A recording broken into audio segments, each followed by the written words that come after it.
Nepal government introduces uniform format for public service applications. Government officers also directed to provide forms free of cost. The world marks International Youth Day, highlighting the role of young people in shaping future. Youth exodus continues in Nepal.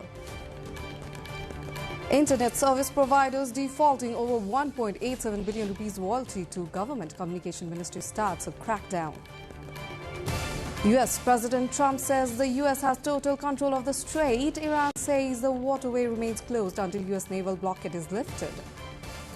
Russian president threatens to seize ships belonging to European countries in retaliation for plans to intercept and seize Russian vessels.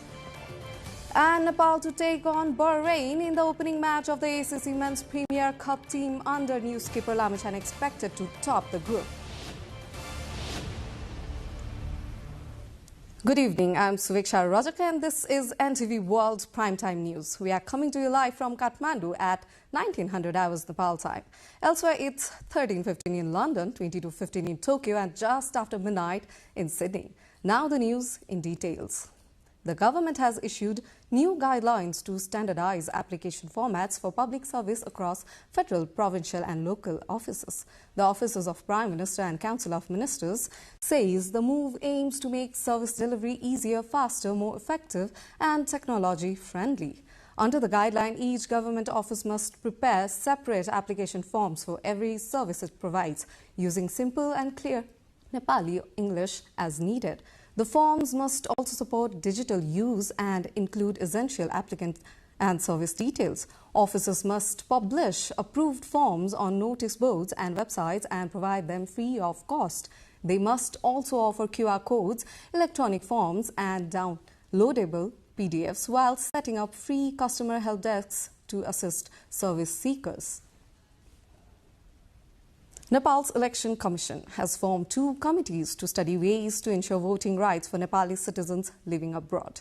The decision was taken at the Commission's meeting on August 12, with both committees required to submit their reports within 30 working days of beginning their work. One committee, led by Election Commissioner Guru Prasad Wagle, will study the legal provisions needed to allow Nepalis abroad to exercise their voting rights. Representatives from the Law Ministry, Home Ministry and Foreign Ministry will join the committee. A second committee led by Election Commissioner Dr. Rajiv Subba will study the use of information technology to make elections more secure, transparent, effective and inclusive. The committee will include representatives from the Foreign Ministry, Integrated Data Management Center and Nepal Police Cyber Bureau. Lumini Province Chief Minister Chet Narayan Acharya is preparing to seek a vote of confidence from the Provincial Assembly on August 17th. He is required to take the vote within 30 days after the Nepali Congress withdrew its support on July 12th. The government plans to finalize its cabinet expansion and ministry allocation only after Acharya secures the vote. Under the new power-sharing arrangement, the CPN-UML will lead the government with Acharya continuing as chief minister. The UML and CPN have yet to finalize the distribution of ministries. The 83-member assembly requires 42 votes for a majority. The UML has 29 seats while the CPN has 30, including the speaker who cannot vote. The government will therefore need support from other parties to secure the confidence vote. Moving on, Sudar Paschim Province Chief Minister Kamal Bahadur Shah is preparing to address the Provincial Assembly amid uncertainty over the future of his government. Shah has asked Speaker Bhim Bahadur Bhandari to call a meeting tomorrow at 5 p.m. for a vote of confidence.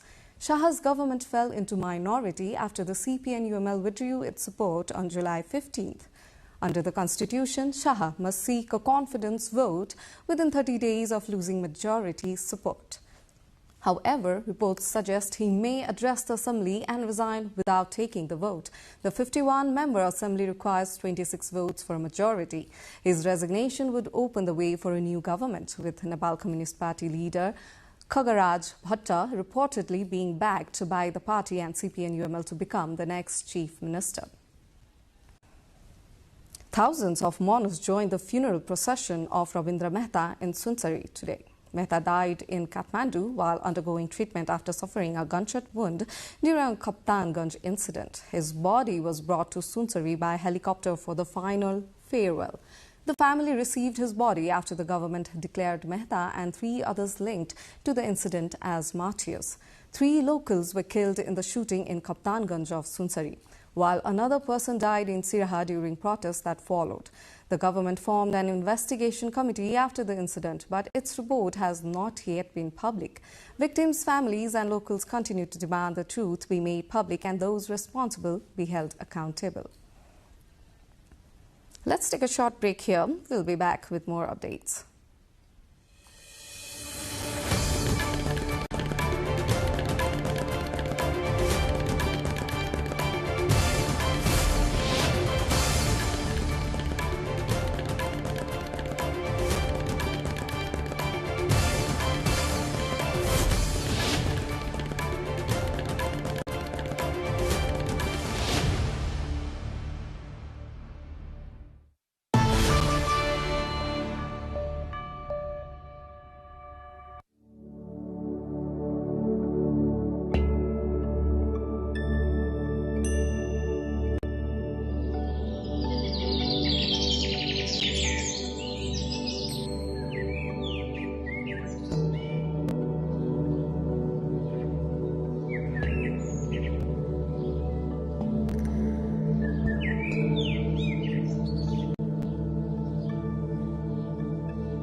Welcome back. You're watching NTV World Primetime News. Now the remaining updates. Despite government commitments to job creation and skill development, nearly 800,000 Nepali youths obtained labour approval to work abroad in last fiscal year alone. As the country marks International Youth Day with calls to strengthen youth participation, employment and entrepreneurship opportunities, controlling the exodus is main challenge, with youth aged 16 to 40 making up more than 42% of Nepal's population. Concerns remain over creating sustainable opportunities and a dignified future within the country. Sabika Shrestha brings Pramla Bhandrari's story. There is no shortage of meetings, seminars and workshops advocating youths and their issues in Nepal. As country marks International Youth Day, increasing youth participation in policy formulation and implementation and promoting youth partnership and investment is at the center of every discussion. However, an increasing number of Nepali youths are leaving the country in search of opportunities every year. Against the desire to do something in the country, many say they are compelled to go abroad due to a lack of employment opportunities. In the last fiscal year alone, 7,92,000 Nepalis obtained labour approval to work abroad. Although successive governments mention job creation, skill development and entrepreneurship as priorities to retain youth people in the country, youth say there is a gap between government statements and action. युवाबाट नेतृत्व चलायो भने हामीलाई त विदेश जान आवश्यकता छैन नि हामी नेपालबाटै गर्नुपर्छ म नेपाल सरकारलाई आग्रह गर्न चाहन्छु भने नेपाल सरकारले युवाहरूको लागि नेपालमै व्यवस्था गरोस्. Other side of the story is of the youths who have tried to pursue entrepreneurship in the country. Most of them are also dissatisfied due to a lack of environment more than anything. Top of the list are lack of access to government incentives, limited market and administrative hassles. Meanwhile, youths complain that training provided by various federal and provincial ministries, local governments and the National Youth Council is often geared more towards sending young people abroad than encouraging them to start new enterprises. जति पनि तालिमहरु उहाँले provide गर्नुहुन्छ त्यो चाहिँ अब बारिस्टाको तालिम के रे ब्युटिशियन तालिम अनि त्यसले सेफहरुको तालिम न्योङको तालिम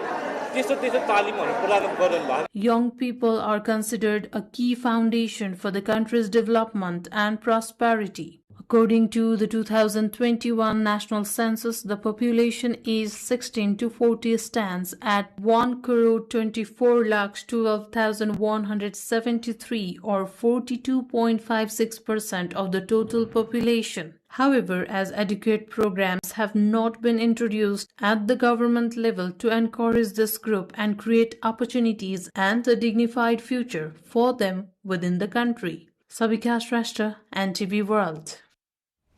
For every use of internet services, you as a consumer have been paying service charges along with taxes to the providers.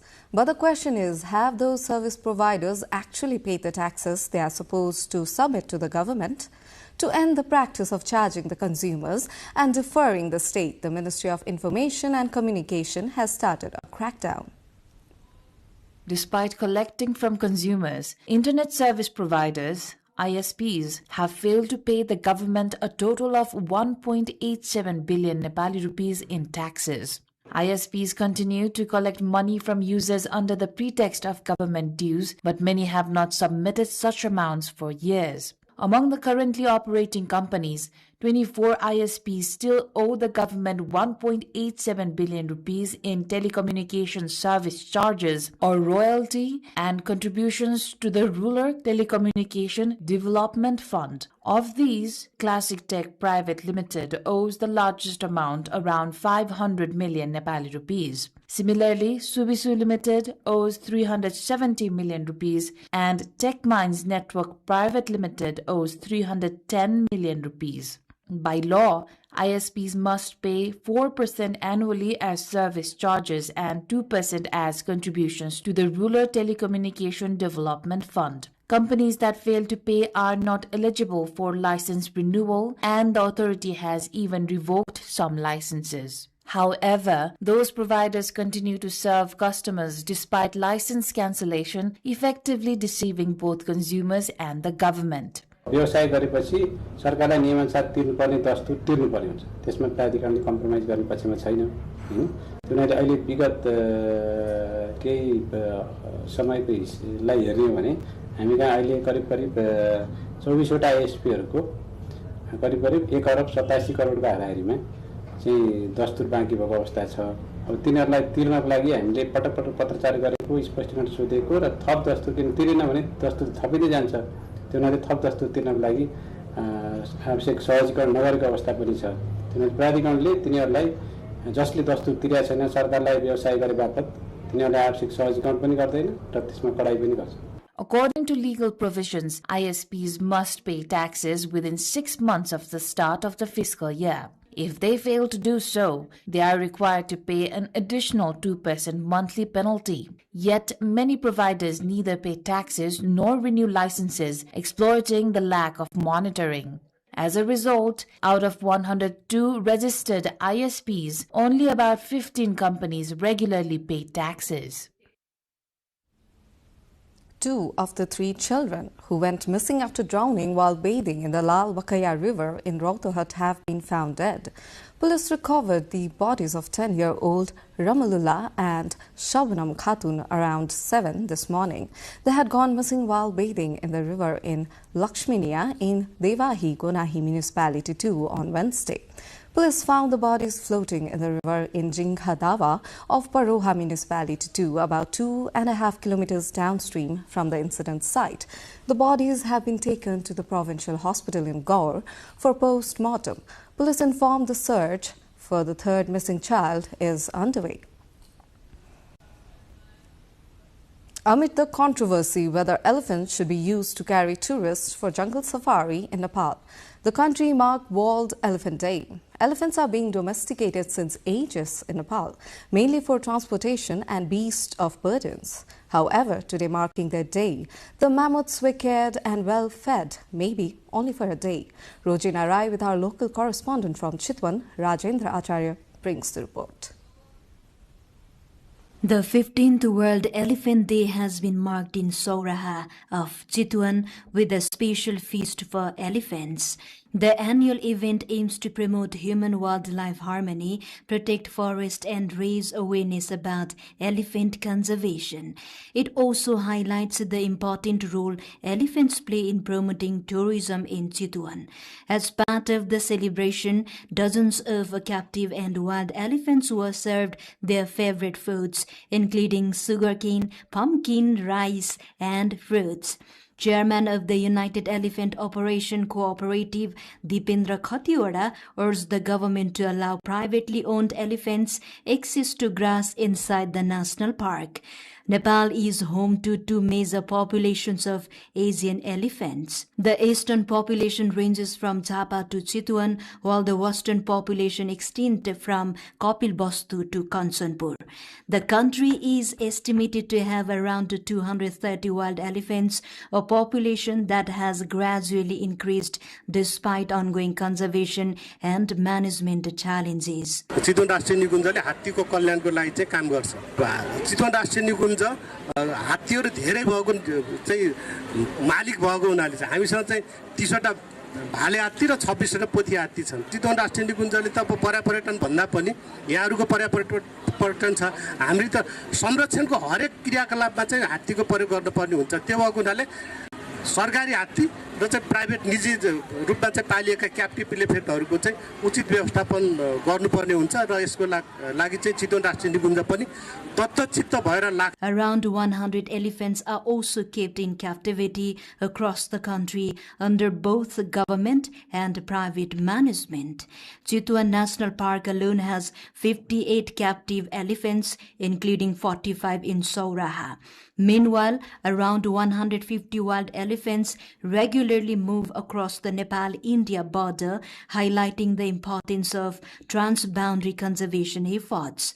Nepal's elephant conservation efforts are guided by the Elephant Conservation Action Plan for the year 2025-35, legal protections under the National Parks and Wildlife Conservation Act, and community-based initiatives aimed at promoting human-elephant coexistence. Nepal also works closely with India on transboundary conservation, promotes community-based forestry, and enforces anti-poaching measures while improving the welfare and management of captive elephants used in protected areas. As the world marks World Elephant Day, human-elephant conflict is growing in Nepal, particularly in Bardia. More than 100 elephants are found in Bardia National Park, while dozens of people have died in elephant attacks. Experts blame habitat encroachment, expanding settlements and infrastructure along elephant corridors, and illegal hunting. Electric fences and barriers are being built to protect communities. But incomplete construction has allowed conflicts to continue. The park is also running the Elephant My Friend campaign to promote coexistence and raise community awareness. Netravati, Dapchang Rural Municipality in northern Dhading is stepping up efforts to promote tourism by improving infrastructure and preserving religious and historical sites. The local government has begun work to conserve and promote key destinations, including the historic Golinzo Monastery and Waka Lake. Road improvements to these tourist sites are also underway in coordination with the Bagmati province government. The municipality plans to train locals in homestay, hotel operations and hospitality services to create income opportunities. It also aims to connect locally produced agriculture and handicraft products with tourism. Officials expect the initiatives to increase local income, create jobs and strengthen religious tourism in Dhading and neighbouring Nuwakot. Time again for a breather. We shall see you at the other side with international updates.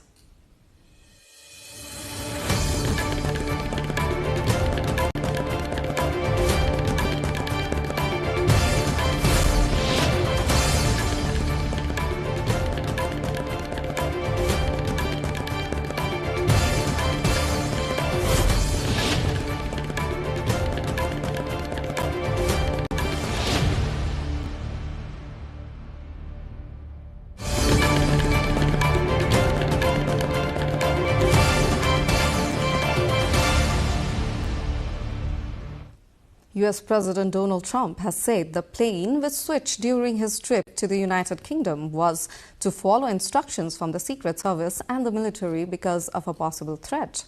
Asked about Iran, the U.S. President also said the United States now has total control of the Strait of Hormuz and insisted, in his own words, that Tehran is no longer the bully of the Middle East.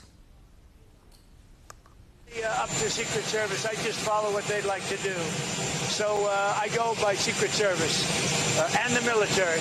They wanted me to go on a different flight, a different plane, equal safety, but they wanted me to do it, so I do it. I do what they say. Why did they want you to do that? I guess there was a threat out there. I didn't really ask too much about it. I get a lot of threats.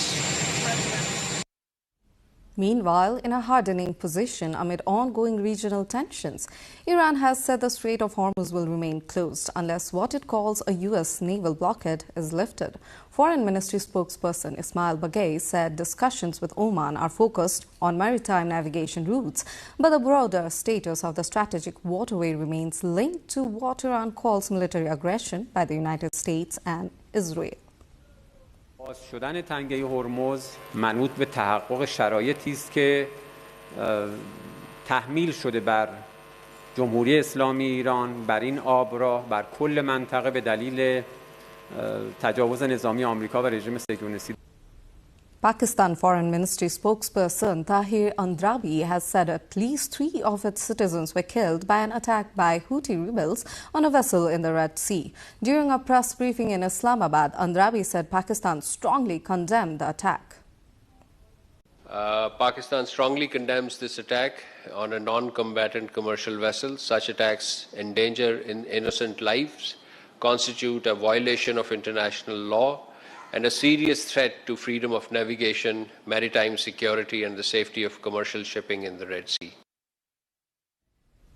Russian President Vladimir Putin on Wednesday threatened to seize ships belonging to European countries in retaliation for plans to intercept and seize Russian vessels suspected of being part of Moscow's shadow fleet. Мы видим, что власти некоторых стран в нарушении международного морского права пытаются ограничить движение судов наших эконом-операторов. Мирно, подчеркну. А недавно додумались до возможности захвата наших судов и продажи награбленного у нас имущества. Разумеется, это не что иное, как пиратство и разбой. И если это на практике начнет реализовываться, мы вынуждены будем отвечать зеркально. И не обязательно в тех акваториях, где планируется набеги на наши корабли и суда. А там, где уже мы сами посчитаем это нужным и целесообразным. В любом мире. A landslide in Mumbai, India has killed 2 people and left several others feared trapped under debris, prompting a major rescue operation. The incidents occurred at around 3:48 a.m. time in Chirag Nagar in the Ghatkopar area of the city, when part of structure collapsed into nearby rooms. Authorities believe 6 to 8 people may still be trapped beneath the rubble as rescue teams search the affected area.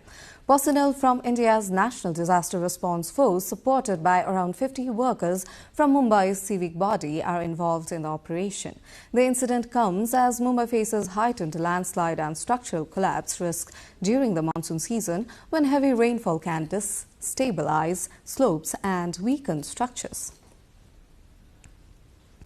Let's take another short breather here. We'll be back with more international updates.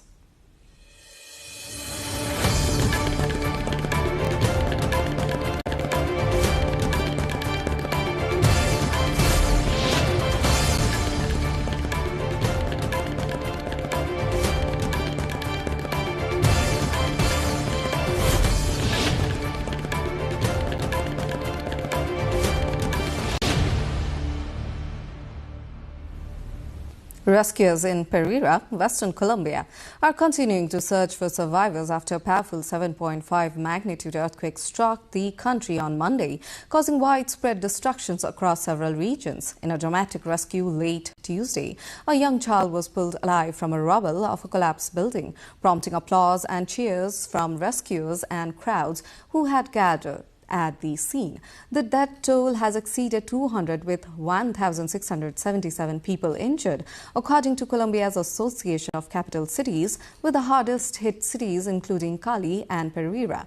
Pereira, located in Colombia's coffee-growing region, has seen rescuers and volunteers work through the night using flashlights to search collapsed structures for people who may still be trapped. The Colombian government has declared a state of national disaster as rescue teams continue operations and authorities assess the full scale of the earthquake's damage. Tourists and local residents in Sicily are getting a close-up view of lava flowing from Mount Etna, one of the world's most active volcanoes. Dozens of visitors accompanied by guides have gathered on the volcano slope to watch the eruption from designated viewing areas. Mount Etna, located on the Italian island of Sicily, is a major tourist attraction, but its frequent eruptions also pose significant safety risk. The latest activity has also sent ash into the atmosphere, repeatedly disrupting flights at nearby Catania airport during the busy summer holiday season. Authorities continue to monitor the volcano as tourists balance the spectacle of the eruption with the hazards posed and lava, ash and changing volcanic conditions. In France's Mediterranean city of Marseille, a dangerous form of tourism is gaining popularity as visitors jump from coastal cliffs and ledges into the sea. Diving from heights of more than 3 meters has been banned in Marseille since 2006. But young thrill seekers, including foreign tourists who come after seeing videos on social media, continue to ignore the restrictions. Municipal police patrol the coastline while mediators try to discourage the practice, but the measures have struggled to stop the trend. Under a public awareness program led by Amin Kassasi, some young offenders can avoid a fine by attending sessions on the dangers of high diving. Authorities say the risks are serious, with several people suffering severe injuries in Marseille every year from these sanctioned jumps.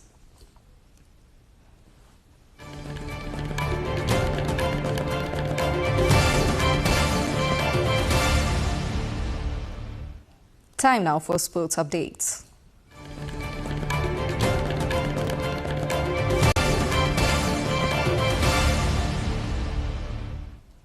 Nepal is set for a busy start to the ACC Men's Premier Cup 2026 with 4 crucial 50-over matches in Malaysia.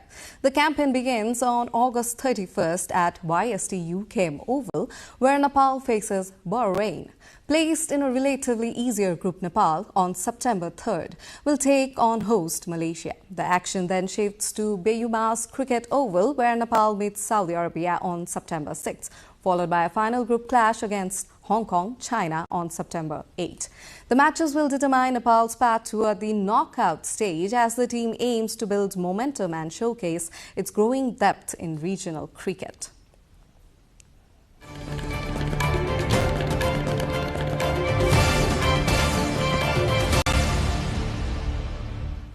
This brings us to the end of this edition, but before we say goodbye, here is a quick reminder of top stories. Nepal government introduces uniform format for public service applications. Government officers also directed to provide forms free of cost.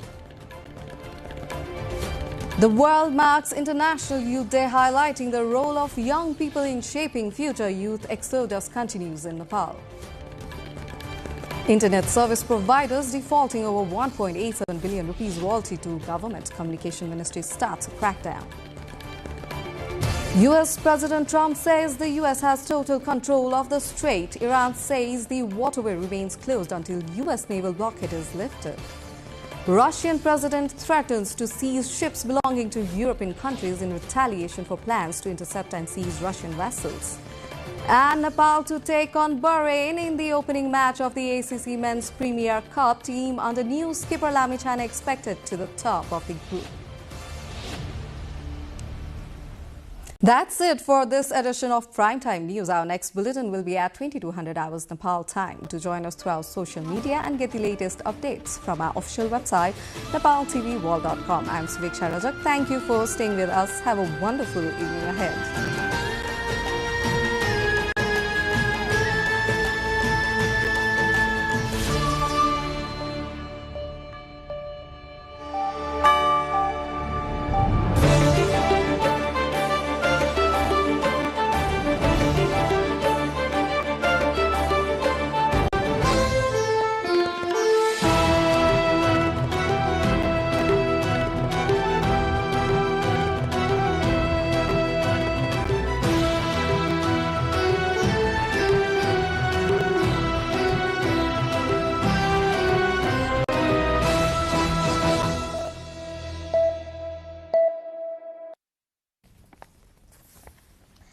Welcome to the studios of NTV World in Kathmandu. Public Service Broadcasting PSB Nepal's new initiative to make Nepal more visible and audible to the global audience. Welcome on board.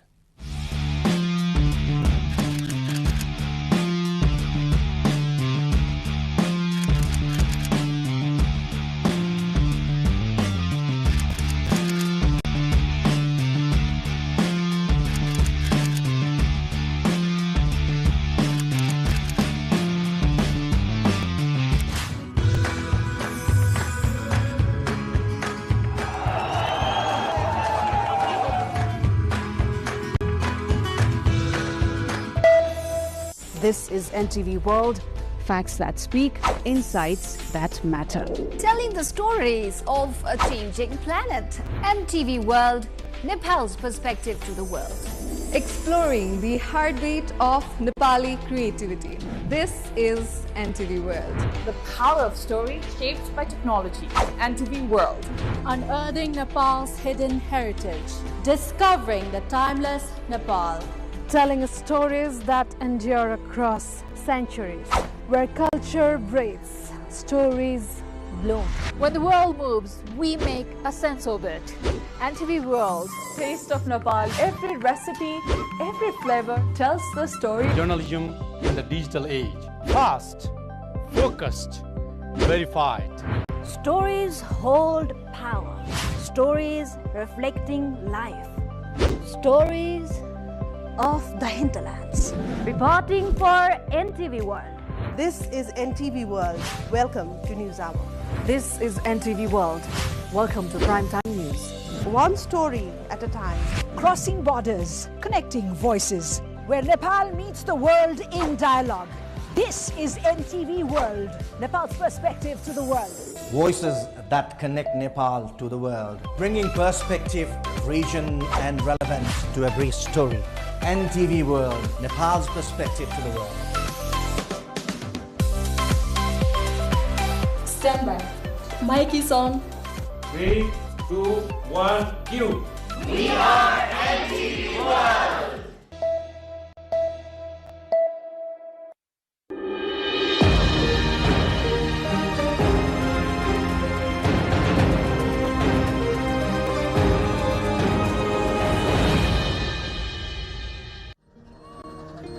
35 of us are in this bus that is transporting us to the aircraft from the waiting lounge of the Trivandrum International Airport's domestic terminal. All, of course, look busy, up to something. The bus starts to move, and within minutes we reach the aircraft at the taxi bay.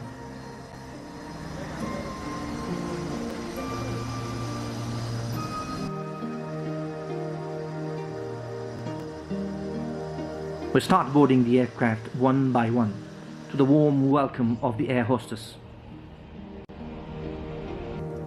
The aircraft looks fully boarded for the flight to Chandragarhi Airport of Jhapa. However, our final destination is the famous Pathivara temple in Taplejung district.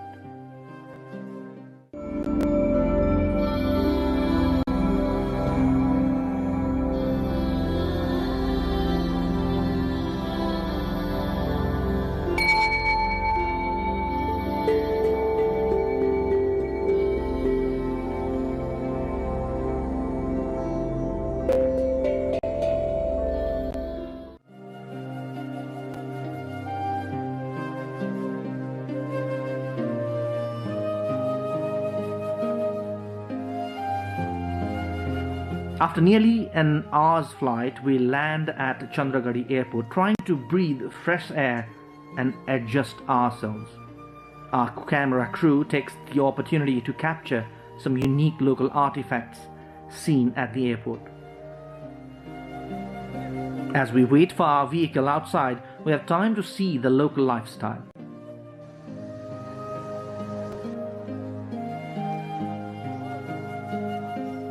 Soon our vehicle arrives and we set for our main destination, Pathivara of Taplejung.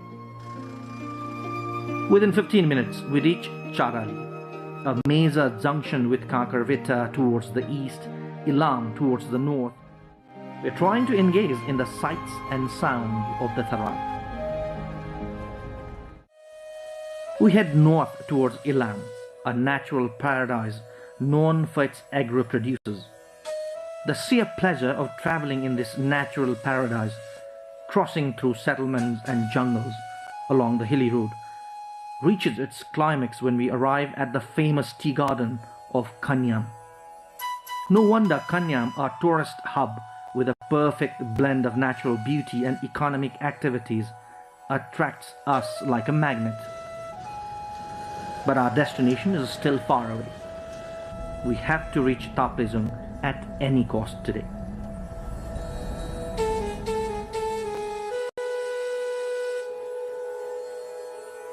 After another 1.5 hours, we arrive at district headquarters of Ilam. It's a weekend day, Saturday, and the main market area is quiet. The very short time we spent enjoying the beauty of Ilam Bazaar was not enough, but we had to move on. It was almost dusk when we reached the highest point along the Mechi Highway, Rake Bazaar, along the border of Ilam and Pastar districts. A beautiful small hamlet known for its local producers. Rake is pretty windy, maybe because of its height, and we all feel a bit cold. However, this does not stop us from enjoying the local specialities. Our team moves on knowing that if we do not reach Taplejung today itself, our entire itinerary will suffer. It's dark now, and we are still on the roads, still at some distance. We cross the Fidim Bazaar, district headquarters of Pastar, but cannot see it properly as it was already dark. However, how can one forget the beautiful Fidim Bazaar and its red soil? Our caravan moves on irrespective of the time, and we are determined to reach Taplejung today at any cost. It was 11 p.m. when we reached Phungling Bazaar, the district headquarters of Taplejung. Early in the morning, the next day, once again we start our journey to the revered shrine. We were aware that a regional fair was taking place in Taplejung. The bazaar area has been decorated like a bride. There seems to be a competition among the locals in every nooks and corners of the city to decorate their place as the best. A large fair is going on at the open field with numerous cultural pageantries. The whole area is scenic and lively.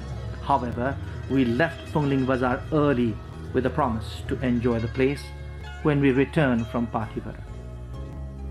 After nearly an hour's ride along the gravelled road, we arrive at Kafle Pati. This is the last destination till which we can have a ride. Now all on foot till we reach Pathivara. We are exploring Kafle Pati and the beautiful hill of Manavara behind Pathivara in the early morning sunlight. That hill is called Manavara, meaning a filled mano, or an ancient device to weigh grains, for its sheer resemblance. It looks a difficult place to reach.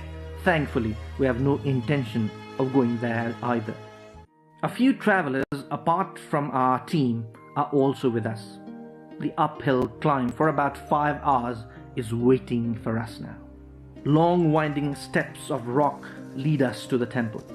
The uphill walk of the stairs takes more than half an hour to reach Baldara. It's a small hamlet and resting place for travelers. We meet a group of youths who are returning from the temple. These jolly youths with guitar seem to have enjoyed a very musical trip to the temple. We also enjoy the music for some time. One of the many ways to forget our fatigue.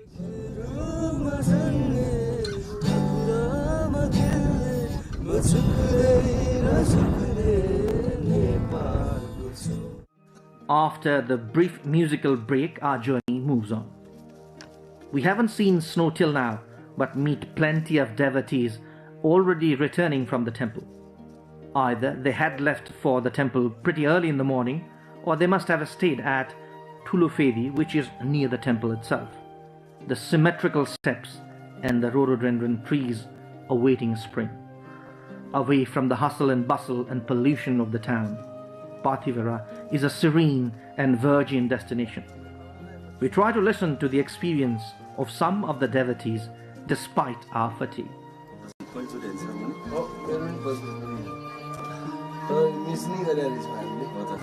In a short while, we reach Tulofedi, the last bazaar and major human settlement before we reach Pathivara temple. Many travelers lodge at this place that also has a few hotels. For the first time, we see light rain and a bit of snow at this altitude.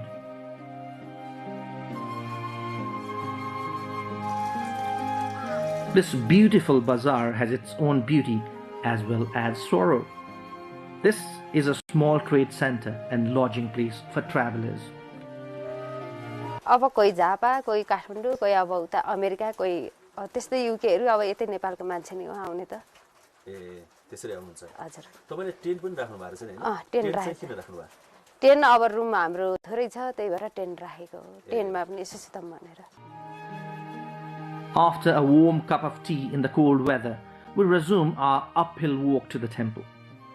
We see a huge copper gate made of all the copper utensils offered at the temple. Whoever are the lucky ones to have their offerings in the gate, it definitely welcomes the devotees first. A few meters away comes the temple of Kanchi Mata, or the youngest mother. Kanchi Mata is believed to be the youngest sister of Pathivara deity. We stop for some time at the temple, heavily covered by snow.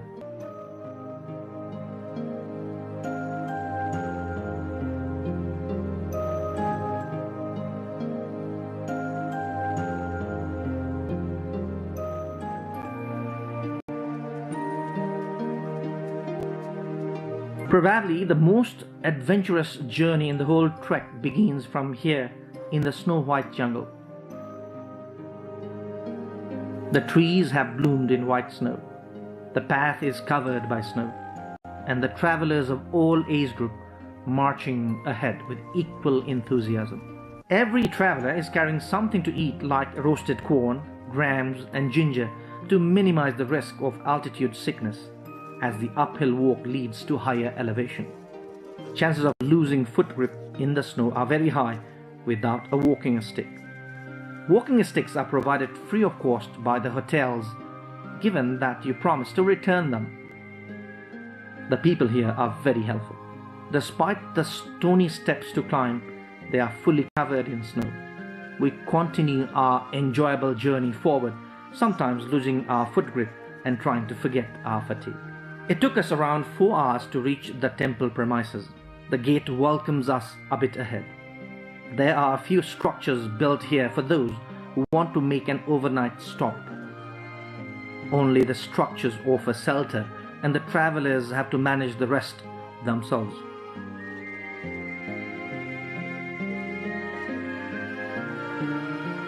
These hanging bells welcome as we enter the temple premises through the main gate.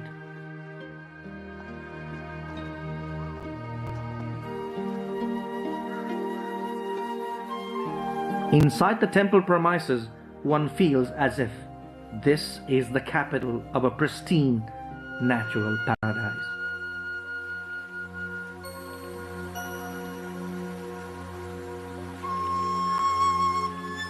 We start capturing the temple and its surroundings in our camera.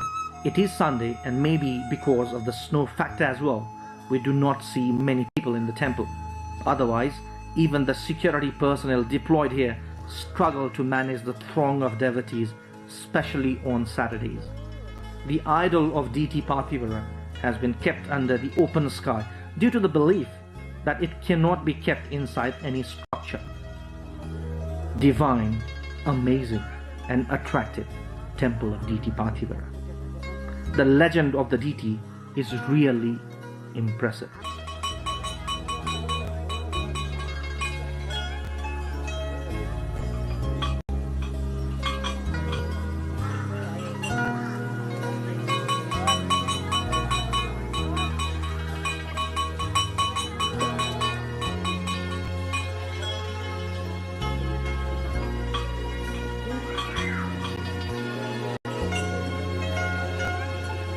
Even small natural artifacts, otherwise not notable, create great impressions in our memory during trips like this.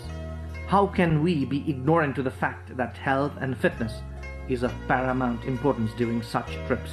So we take some rest in a nearby place and start munching the roasted corn so as not to keep our stomachs empty. Hunger can easily lead to altitude sickness at such elevation. People offer copper utensils including oil-fed lamps, tridents, with the belief that their wishes would be fulfilled. We also noticed devotees offering prayers at the never-extinguished flame at the temple.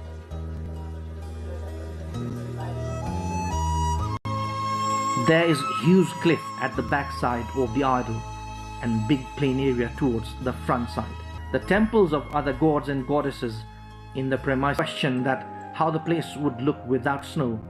Nothing can be as pleasing as reaching there in winter. Just for reference, this is how it looks without snow.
Home Bahadur Daman, a gifted Thanga artist from the spiritual heart of Buddha, has turned his craft into a global bridge between tradition and business.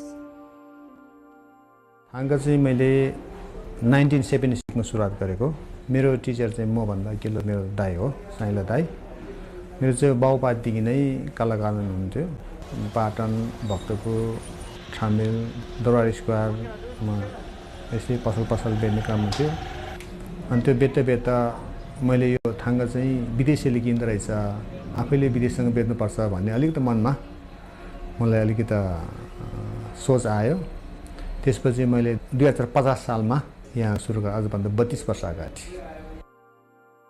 What began as a young artist's journey through the streets of Kathmandu has blossomed into a thriving enterprise where sacred art meets business and tourism.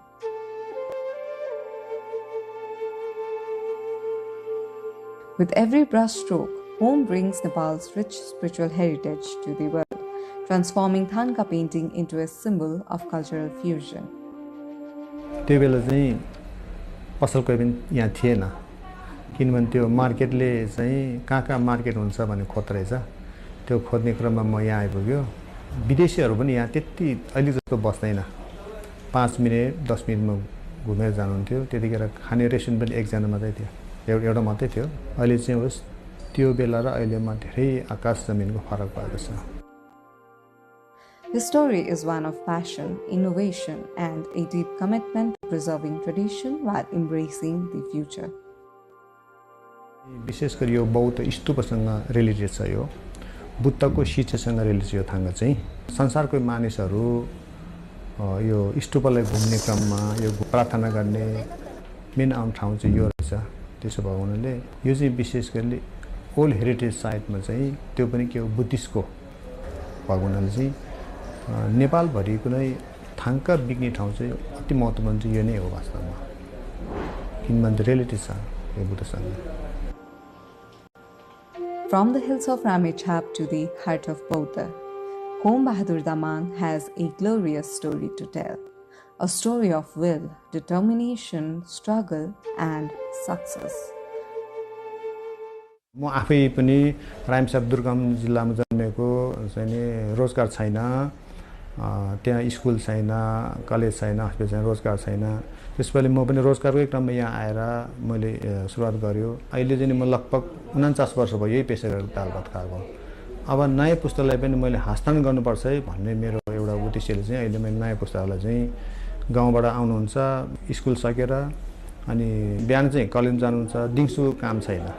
त्यस कारणले मैले 3 महिना free training दिने गरेको छ। उहाँको skill अनुसार test गरेर हामीले यहीँ तलब दिएर जस्तो बिहान कलेज पनि भ्यायो, उसको कति हो त्यसो त्यहाँबाट एक्स्ट्रा टाइम चाहिँ 5 घन्टा 6 घन्टा 7 घन्टा मैले पनि यहाँ जीवन चलाउने चाहिँ काम भइरहेको छ अहिले। For 49 years, he painted, taught, and empowered young artisans. Today, his school preserves tradition and creates futures. हामीले यहाँ सुरुमा इन्टरभ्यू लिन्छु, त्यसपछि 1 हप्ता चाहिँ नि सानो क्यानभासमा हात ट्रेनिङ दिन्छु, त्यसको शरीरको बडीहरू अलिकति ट्रेनिङ दिन्छु अनि 1 हप्तापछि ओके भनेर ओके या यस भने कोही मानिस नसक्ने चाहिँ नि आधा घन्टामा 1 घन्टामा उठेर गइहाल्छ। म सक्दैन, ढाड दुख्यो, किन उसको मन धेरै भएर गयो, त्यो सक्दैन, ऊ आउँदैन, 1 दिन पनि आउँदैन। मात्रै आँखा चाहिँ हुनु पर्यो। हामीले अपाङ्गलाई पनि सिकाएको छ, जस्तो बाहिर कान नसुन्ने पनि सिकाएको छ, आँखा चाहिँ हुनु पर्यो, त्यस्तै हो। As interest in Buddhism grows worldwide, so does the appreciation for our sacred art. Foreigners now come not just to admire but to learn, studying our architecture techniques and meditative Thanka traditions, giving new life to what was once known only within our borders. Buddhism Nepal हो। नेपालमा जति छन् विश्वसम्पादकमा सूचीमा भएको मठ मन्दिर गुम्बद छ, यसैबाट उहाँले पनि सिकेको वास्तवमा। यो जुन बौद्ध स्तूपरा भनौँ लुम्बिनी त्यो जस्तो त उहाँहरूले बनाउन सक्दैन। तर यसको चाहिँ एकदम महत्त्वपूर्ण के छ भगवान या चाहिँ दोस्रो तेस्रो बुद्धको रिलेटिभ यहाँ छ। जति चाहिँ अहिले संसारमा यो बुद्धिज्म फैलिँदै जान्छ, यो महायान बुद्धिज्म त्यत्तिकै ठाङ्गको भ्यालु चाहिँ बढ्दैछ अहिले। जस्तो मेरै कुरा मैले 40-45 वर्ष यति ठाङ्गको महत्त्व थिएन, किनभने वर्ल्ड वाइडमा बुद्धिज्ममा थिएन, विदेशहरूले जानेकै थिएन।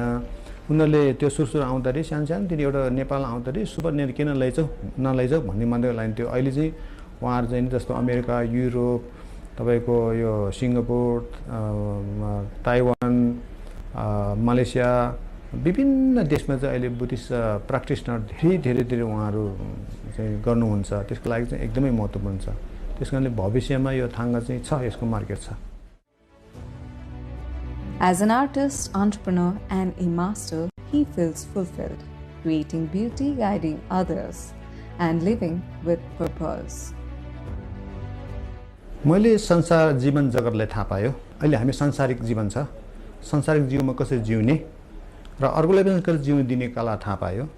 त्यसपछि अब जुन देशमा जन्मे पनि जुन कुलमा जन्मे पनि 100% निश्चित के हो भने मृत्यु छ। त्यो त निश्चित हो नि, एउटै निश्चित छैन, कहिले पनि निश्चित छैन। तर त्यो मर्नेमा म कसरी मर्ने भन्ने कला पनि थाहा पाएँ मैले। मलाई त धेरै परिवर्तन भएको छ। मैले परिवर्तन भयो भने के हुन्छ, मैले ठुलो पतेरो चढ्यो ठुलो गाडी त्यस्तो होइन, तर मलाई खुसी छ। सादा दाल भात खान पाएछ, मैले परिवार पाल्नु पाएछ। यही थाङ्गाले म जापान घुम्यो, युरोप गयो, चाइना घुम्यो, बुद्धिस्ट कन्ट्री सबै घुमेको छ। सबै ठाउँमा मैले घुम्नलाई मलाई पैसाको आपत पनि परेन। थाङ्गा सँगसँगै लाँदै ब्रिफिङ गर्दै बेच्दै दर्शन बेचेको हो। त्यस कारण मलाई त एकदम खुसी छु म त पनि।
Hello there and welcome to this new episode of NTV World Inside. Our focus for today is the largest internal organ in our body, that is liver. Today we are accompanied by Professor Dr. Ramesh Singh Bhandari, the surgeon leading Nepal's liver transplant program. Over the next 40 minutes or so, we'll try and cover how livers fail, when transplantation becomes necessary, how the procedure works in Nepal, what are the costs for it and accessibility, the outcomes and complications, and what patients and families need to know to make an informed decision. Dr. Bhandari, welcome to Inside. Thank you, Ms. Sarah. Thank you. Let's begin with what liver is and why is it important? The number of function it does is rarely comparable with any other parts, other organs or parts of our body, except like the brain. We sometimes, as a liver surgeon, we sometimes call it as a factory house of our body, human body. Multiple functions, briefly, common ones. The first thing is what it makes is it makes a lot of proteins, like our antibodies, which are proteins which are required for our immunities, to protecting from infections and various other harmful objects in the body. Besides that, we call it coagulation factors. That means whenever there is bleeding, it has to make clots and stop bleeding anywhere in the body. And after that, it excretes from the body the harmful subjects or chemicals or bioproducts that are produced inside the body, in the liver and body. It excretes through the bile, through the intestine. Next is, it also helps in storing things, like glucose, commonly known. We know it that whenever we are in starvations, we are not eating, then it's the liver which supplies the glucose for some time.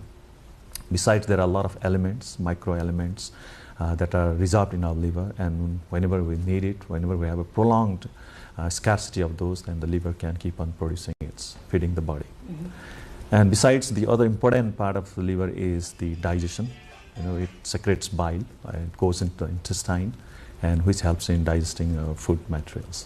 So these are usually common ones, but if I keep on explaining, it will take a whole day to explain you the whole function of the liver. How common liver failure or liver issues are globally and in Nepal? It's very common, quite common, in comparing to the worldwide data or our own data, what we have seen. There are many common problems, but the severity, the types of problems, they vary from very, simple or which is easily curable to very complex problems. So the one which comes to me, I'm a surgeon, so I operate on patients with liver problems. So most of them are surgical problems, like patients who have liver cyst, which needs to be resected. They can form stones in the liver. Besides, I think the commonest problem, major problem that I see is the cancers. The cancers of the liver itself, and the cancer from the whole body can metastasize to liver, which needs to be resected. And these are very common things that I see because I work in the tertiary liver hospital. And besides that, what we frequently talk these days is the chronic liver disease.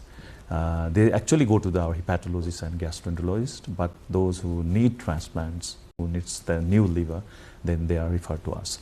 So besides that, there are many other minor problems. I would say don't call minor if any problem is there in the liver, but still it's easily curable as one as well. So what types of liver failure have we so far observed? Okay, so we can divide these liver failures into acute and chronic.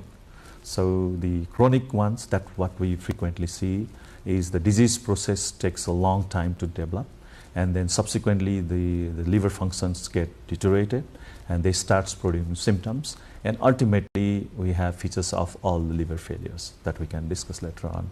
So the common ones that we see is due to alcohol, hepatitis B, C infections, and besides that, this is a new term. It's not new actually, the fatty liver disease, what we kind discuss in next few minutes time. And the next acute liver failure means the patient actually is normal. 6, 7, 8 weeks back, the patient is completely healthy. The liver is totally healthy. There has not been any insults in the liver. Then suddenly there is some insult, maybe infections, some drug poisoning, or any other insults, which can then rapidly deteriorate the function of the liver, and then patient can land up with the features of liver failure. That's what we call as acute liver failure. At the end, when we call acute liver failure, in fact, the symptoms are similar. The symptoms of liver failure, we can discuss that, are similar. But the duration of the disease, the time course it takes is like, that's what makes it different from acute and chronic. And the main other difference is the outcomes on management as well. So most of the chronic liver disease, when they develop liver failure, features of liver failure, usually they require the liver transplant. They require a new liver. But a lot of acute liver patients may be treated medically and without surgical interventions, and only a small portion of those patients who develop acute liver failure may require transplants. The 4 cases triggered by maybe infections like hepatitis B or C, it shows up in a few weeks' time. Yes. In case of chronic liver failure, what is the common age factor that you have observed? It can appear at any age. Even a child can develop features of chronic liver disease. It depends upon the etiology, what causes that liver failure. But in an adult, the commonest cause that we have encountered these days is the alcohol, long-term abuse of alcohol, and BC infections, and the prolonged fatty liver disease. So the common age where that patients present to us is between 40 to 60. You know, they start taking alcohol or have their infections in their early 20s or 30s, and next 10, 15, 20 years time they damage the liver, and then subsequently they develop all these features. So commonly it's between 40 to 60 that we encounter these patients, but having said that, they can come after 60s as well. And in children, usually what we call as those who have problems inborn, in utero they have infections. There are some genetic factors as well. Some genetic disease, that means there are certain elements or some enzymes or elements that are deficient in the body, and that leads to the damage of the liver, and then subsequently all the features of liver failure and require transplants, or even some vertical infections, what we call as from maternal to the child. Even the baby can get those infections, and these kids will require transplants. The other is there are some birth defects. Birth defects doesn't always mean that what we see.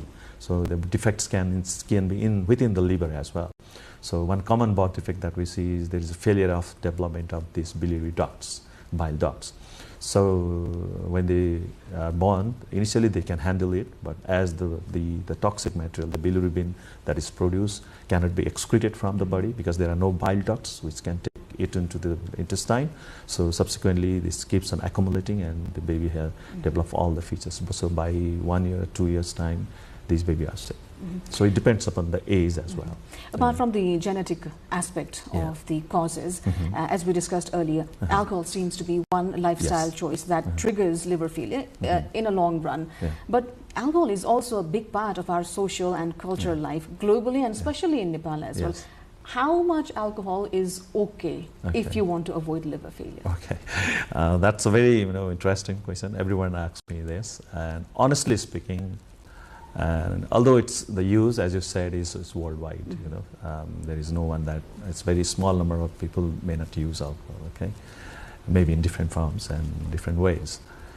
Honestly speaking, there is no safe limit of alcohol. So although books can say in different units, if you consume this much of unit for this much of time, you are more likely to damage the liver. But what I see is it's like sometimes what we call as like idiosyncratic reactions. That means your body doesn't know on what amount it will react. Okay, so even a small amount of drink frequently can damage the liver. But if you are lucky, you are taking a substantial amount of alcohol for a long time, your liver may still be healthy.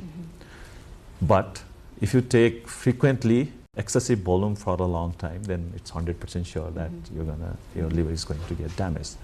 It also depends on various things. You suppose you drink once in a while, once in a week or 2 weeks time, but you equally exercise, you also control your diet, you take care of your dietary habits. If you have diabetes, you have all in control, okay? Maybe it can nullify the effect of the damage caused by the alcohol. And especially in females, there is one enzyme, alcohol dehydrogenase enzyme. So that helps in metabolizing the alcohol that we intake. So that's deficient, weak in females. So if you and me drink together, the same amount yes, will damage your liver more likely than mine. So there are so many things that can play around how the alcohol damages the liver, but straightforward to say no amount of alcohol is safe to drink. We as a physician or surgeons cannot recommend anybody that okay, this much of alcohol is safe to drink. Okay, it's upon the individual's risks to take it or not take it. While the moderate amount might differ person to person, exactly, women are more susceptible. Yeah. What kind of symptoms should people be wary about whether they need to get a diagnosis? What we talked is the chronic liver disease. So these all factors, the one alcohol, as I said, even Hep C infections, fatty liver disease. The problem with these these etiologies is in the beginning of the disease process, patient may not have any symptoms. Okay, so the liver is being damaged. There is ongoing damage in the liver, but clinically patient may not have any obvious symptoms. So many times we just miss it. So by the time they present to us with symptoms, usually it's a very evident liver disease. That means the liver disease is already at a very significant phase. So when it becomes reaches that phase, and then it's quite easy to detect that the patient has developed liver disease. The common symptoms they develop at during the chronicity is that there's a less protein production from the liver, so which means there will be swelling of the body. Your body will swell, what we call as in ascites, your leg, there will be edema, swelling of the body. Besides, we form abnormal vessels in our GI tract. So from there they start bleeding. So they can have bleeding from the mouth, they can have bleed their stools. GI tract, you mean intestines? Intestinal, especially in esophagus. They develop abnormal vessels which can easily rupture. We call them as varices. That's very common in these patients. So they bleed, they can bleed in the stool, they can have this bleeding in the vomiters, or they can have small minor cuts and they can have prolonged bleedings. Next is as the course gets damaged, they start having jaundice, the yellowish discoloration of the eyes, and then it progresses to involve the whole of the body. And if it gets more severe, then patients start developing features of encephalopathy. That means even the brain is affected because the toxic material that's produced is not being excreted from the body. It accumulates inside the body, and that produces the effect. So people, initially their sleep pattern is damaged, but later on they might start talking very abnormally and may have fits, and at time and again they can be unconscious as well. So that's very unfortunate about these liver disease problem, that when they start developing these symptoms, actually it's already late. So in between, it's very difficult to figure out whether the patient is having liver disease or not. But yes, there are some subtle signs sometimes, we can see. And any suspicious patients, how we find it then means, so if the patient has Hep C infections, if we know the patient is, the individual is a chronic alcohol abuser, we know that there is obese, possibility of having fatty liver disease, okay, he has diabetes, hypertension, hypercholesterolemia. So in these group of individuals, we can do frequent, physical checkups, the blood checkups, and then we can have an idea whether how the liver is functioning or not. When we talk about alcohol and health deterioration, oftentimes alcohol and smoking come in pair. Yes. Does smoking have any correlation? Yeah, lot. So it's a very interesting fact that the alcohol and smoking have a very synergistic effect. So what alcohol damages, if you add on smoking, it exaggerates. No matter any part of the body, it's not just specific to any. Alcohol more damages the liver, smoking damages more to the lungs. But when you have combined these both, the effect is even more dangerous. So liver disease can be exaggerated by adding smoking. It's just not related with liver disease only, any cancers. There are a lot of cancers in the whole human body that when these two are combined, the effect is very much exaggerated, and the patients can develop these cancers as well. So it's very dangerous combinations. Now let's move on to the tests. Once patients show symptoms and they reach hospitals, what tests are performed to confirm that there is issue in the liver? Okay. So what we usually do is to see the function, the liver status of the liver. We have various enzymes that we check, what we call as liver function test. And in that we look for bilirubins, which is one of the products which is excreted by the liver.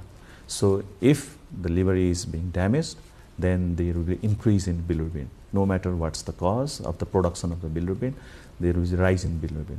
That may be one hint, the rise in bilirubin.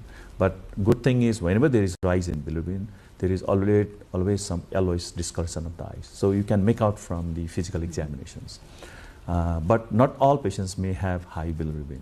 As I said, in the initial period, when liver is still functioning, some part is now being damaged, but the overall function is still maintained.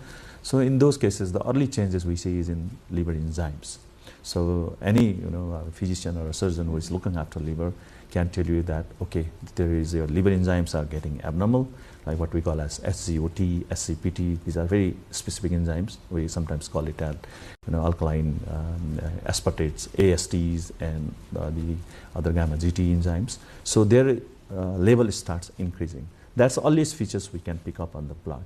So any abnormality on these enzymes, we have to be very cautious. And the patient may not have symptoms, but we tell that there is some abnormality in enzymes. Sometimes even viral infections or some medicines that you have taken might also increase that enzymes, but it should not be taken very lightly. So what we usually do is any rise in these enzymes, we follow these patients. In next 2 weeks time, 4 weeks time, we again check these enzymes and we see how these enzymes keep on increasing. If they are increasing, then it's a concerning. We need to evaluate further. Whether we might sometimes even need to take liver biopsy to prove that there is ongoing damage in the liver. So that's how we, these are very simple ways to do, but there are nowadays so many other complex, more complicated tests as well, which is not always necessary. We can always start with the simple ones and then slowly we can progress. And that perhaps pushes me to the next question. Yeah. What warrants a liver transplantation? Okay, so liver transplant is the extreme. So when the individual has damaged the liver completely and there is no chance that it is coming back. So that means structurally also the liver is damaged and the function wise also it's all gone. So whatever the functions that I explained, now it's not doing. Okay. So, but still there is some minor function that it's doing. That is why patient is alive. But before it completely fails, we try to find out that phase. Now the patient is going to completely fail if we don't transplant. That's how we do it, and based on various our investigations, when we have various criteria that can guide us, okay, this patient needs urgent transplant or in 2 months or 3 months or 6 months time. So we figure out from those formulas, we have those very good, predicting formulas. We use that. And then based on that, we tell patients that now your liver needs to be transplanted. So we have various criteria like male criteria, we have child classifications. These are more of surgical and medical terms, very maybe difficult for a layman to understand it. But there are ways, and these all depends upon the blood parameters and symptoms. Suppose I say, like I said, if patient is having severe jaundice, the bilirubin is very high, patient is already having abdominal distension because the fluid is being accumulated in the body, and he's having frequent bleeding from the mouth, and also having features of encephalopathy. So that means the liver is failing. What was the term you used? And what does it mean? Encephalopathy means the patient, the mental status is being altered now, is like unconscious or talking irrelevantly. The sleep pattern is damaged, so the brain is also being affected. So these are the situations that tell us directly that now patient is in the right time to be transplanted. If we delay it, then the chances that patient may have a complete failure and die. And what types of liver transplant available globally and in Nepal? Okay, so before that, I think I add on this is what I said for chronic liver disease. So in acute liver failure, that's again is very important. It's not so common like what we see for chronic liver disease patients, but we do encounter one of the very, infrequently we hear about mushroom poisoning, that affects the liver and patient can develop acute liver failure. We have heard frequently in news that wild mushrooms, eating wild mushrooms, they develop liver failure. Similar to this, there are other poisoning also. In our part of the world, it's not so common, but in Western, in most developed nations, the paracetamol poisoning is quite common. So it's easily available drug you can buy over the counter. So excessive intake of, they use it for suicidal or, any other reason. It's very common in the West. How much is excessive? Usually, up to 4 grams, we call it as for an adult is a safe dose. That means 1 tablet is around 500. So up to 8 tablets in a day, maybe say we can have 1 gram tablets as well. So 4 grams, we call it safe. But anything more than is very above the safety limit. But if you take more than 8-10 grams, then you're more likely to have a liver failure. Acute liver failure. So that means you have a perfectly normal liver, but that can damage the liver, and within few weeks' time, your whole liver function goes on. So that's the acute liver failure. So in those group of patients also, it's very difficult to say, as I said, in acute conditions, the liver is such a good organ that it can regenerate and come back to its full normal, the insult phase. But it's very difficult to find out which patients are going to recover and which are not, which are going to fail. So for that, again, there are so many criteria, our medical terminologies, So based on that, we try to decide, okay, this patient cannot come back with medical treatment, needs transplant, and we decide on that. So that guides us in, offering transplant in patients with acute liver. And what types of transplant options are available globally and in Nepal? So transplant basically for any organs, so whether it's a kidney or liver specifically. We have one is living donor liver transplant. The other is what we call as cadaveric transplants. So what we need to understand is in the Western developed nations, I was trained in Australia, so there 99% are all cadaverics. In the UK, US, 90-95 are cadaveric programs, and 5-10% are living donor programs. In our part of the world, in Asia, and India and Nepal, we have just started, I would say, even in Japan, in Korea, they are doing a big number of the transplants, but 90% are living donor. So that's the difference, living donor and cadaveric. So these are two types mainly. So living donor means it's been given by your, mostly relatives, a healthy adult, preferably the same blood groups, and within the the legal criteria. Cadaveric means it's a misnomer actually. Cadaveric means it's not a dead person.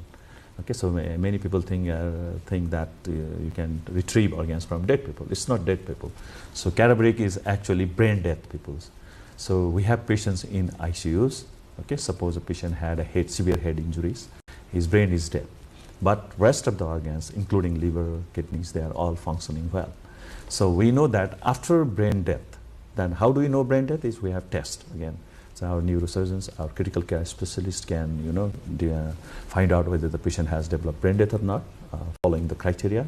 So once we declare a patient is a brain death, then that chances of coming back of that patient is 0. So before that patient, after the brain death, so after some time, maybe on hours or days, even other organs will start deteriorate and get damaged. So before that happens, we take those organs from these people, and then we transplant it in those who need it. So that's called cadaveric liver transplant or cadaveric organ transplants. So that's usually spooled for your liver, kidneys, pancreas, intestine, even skins, bones, tendons, like that. And when we talk of this, there are a lot of speculations of organ trafficking as well. There's an ethical angle to it too. What policies are in place in Nepal to safeguard one from these dangers? Okay. That's a very important, I think, issues and a concern. Fortunately, it's very in transplant program. I think the kidneys started back in 2008, so it's been more than almost now 20 years for kidneys. Liver we started in Nepal 2016, 10 years. I haven't heard about such bad incidents. One or twice there was some in news media, but in Nepal luckily it hasn't happened. But we keep on frequently hearing about in our neighboring countries that it has happened, and even our own Nepali citizens have been a part of that. This legal criteria has been made very nicely. There are strict criteria, and that it has defined who can donate. In fact, prior to 2016, it was quite strict. Very close relatives only could donate the organs. But after 2016, there has been some amendments, and it has been widened, those who can donate. And the good thing is, at least in our hospital, we have a strict policy that before anybody can decide to donate, we have a legal provision that they fulfill that strict criteria. So in every hospitals, at least in government hospitals, what we have seen in our hospital, in teaching hospital, we have a separate legal committee which includes the legal person, administrative staffs, and from the district administrative office as well. So they scrutinize, they go through all the details and find out whether they fit in these criteria of the relationship that can donate or not. So they have to go through. It's a bit lengthy process that sometimes makes our transplant procedure bit that delays things also, but that's very necessary. So they have to go through that. So once that committee decides that okay, the patient, the donor who is going to donate to the patients are legally related and they are fit within the defined criteria. So after that only then we start the process of all the evaluation, investigations, and about the donation and transplanting. So it's quite strict in our country, at least in government hospital. That's what I have seen. Now, especially in liver, I don't deny that it can never happen, but because the procedure itself is so complex, the donation process, the surgery itself is so process, and we try to get the best possible, graft or the donated liver. So that kind of, possibility is very rare. Even someone wants to do it, even they escape from these legal, provisions. It's very difficult someone to do this kind of things in liver transplants. Kidneys, we have heard, like I said, in our neighboring countries, but a good, legal provisions and a very strict criteria to, to scrutinize and to check whether they really fit in the criteria or not. Independent body which looks after this, that works well. Dr. Bhandari, while the legal policies make sure that there are no concerns, foul plays, many people, I'm sure many of our viewers have witnessed patients lose their life because there have been delays in the official processes. Have you had such cases? Yeah, a lot. Because now one of the reasons that we cannot transplant in patients, we can discuss that. There are various reasons why we can't transplant the patients. There is a patient, but the patient cannot get transplant. So among one of the common ones is they don't have donors. So as I said, the legal provision says that you should have a close relative who can donate, but many people do not have. Sometimes they do not have a matching blood group patients, blood group donors. Even though relatives are ready to donate, they don't have a matched blood group, or they have matched blood group, but their anatomy, the complexity of their liver is so difficult that they cannot donate because the donation can itself put the donor at risk. So we don't take the liver from these kind of people. So yes, it happens, but I think for the sake of all those issues that we have concerned, and I don't think we can make these things more easier ones. Got to be very, I think, strict on this. So otherwise, the impact of those things can rather than the good or better effect, I think there are more negative effects of ignoring all these things. So I think it needs to be strict. So you support existing provisions as it is? Yeah, as long, I think this is just a beginning. In fact, liver transplant has just started. We can discuss the numbers. So maybe in future when the number increases, the volume increases, there may be some provision in, and when our system is very strict and it's quite clear. There is no confusions on these things. Maybe we can amend those, legal criteria. Like in the U.S., there are two countries I know, U.S. and Singapore. That's what they call as altruistic donors. That means anybody can walk into the hospital and can donate, so to unknown people. So your friends can donate like that. But they have a very strict policies. The regulatory bodies are very strict. It's very transparent. There are chances of foul play in Singapore and USA. It can happen, but it's very unusual, very rare. So as long as we don't reach up to that stage, I think what current legal provisions are made, and for a country like us and the system we have, I think, to me, honestly, and this is my personal opinion, it looks okay for now. I think you also touched upon the supply and demand gap with this answer. Who can donate based on maybe their physicality, relation, age factors? First thing is legal factors that I said. So the legal factors, the government, our legal committee, it's a well-defined criteria So from close relative, father, mother, sister, in-laws, brothers, sisters.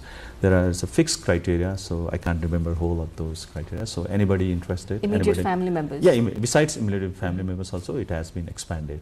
So there's a wide spectrum of these defined relationship who can donate.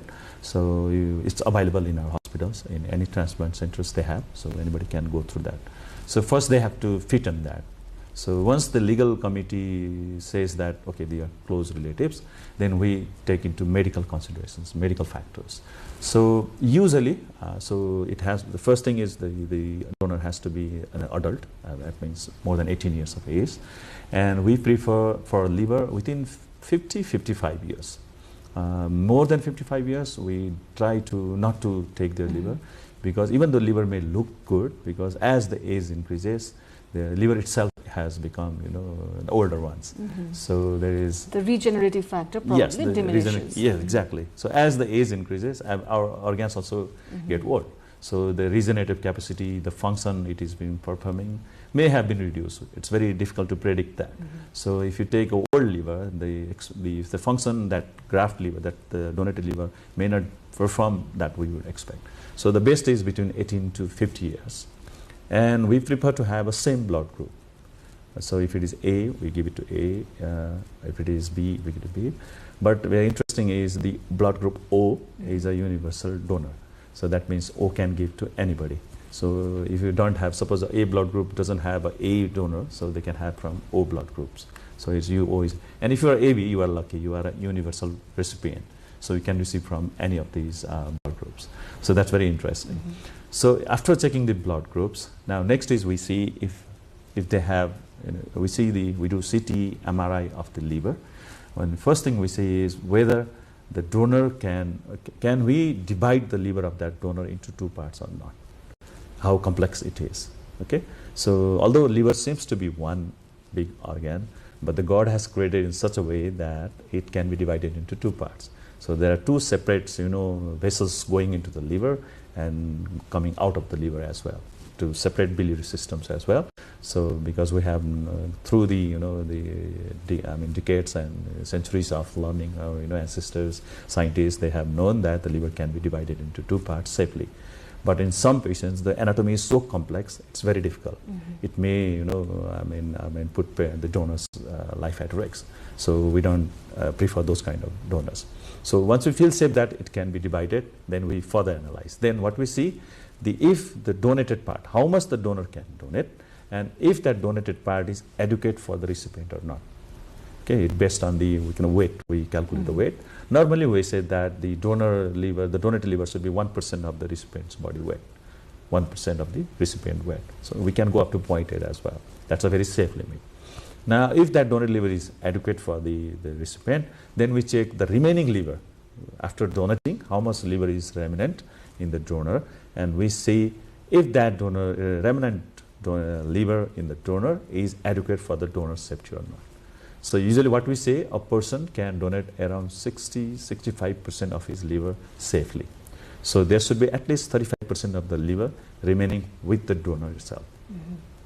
So if that is clear, if they fit in this criteria, then we move ahead. Okay, legally the donor is fine, the anatomically the donor is fine, the weight-wise the donated liver is okay for the recipient, the remnant liver is okay for the donor. Then we do his all head-to-toe physical examinations. We want to see if there is any other diseases that can contradict the donor going for major surgeries.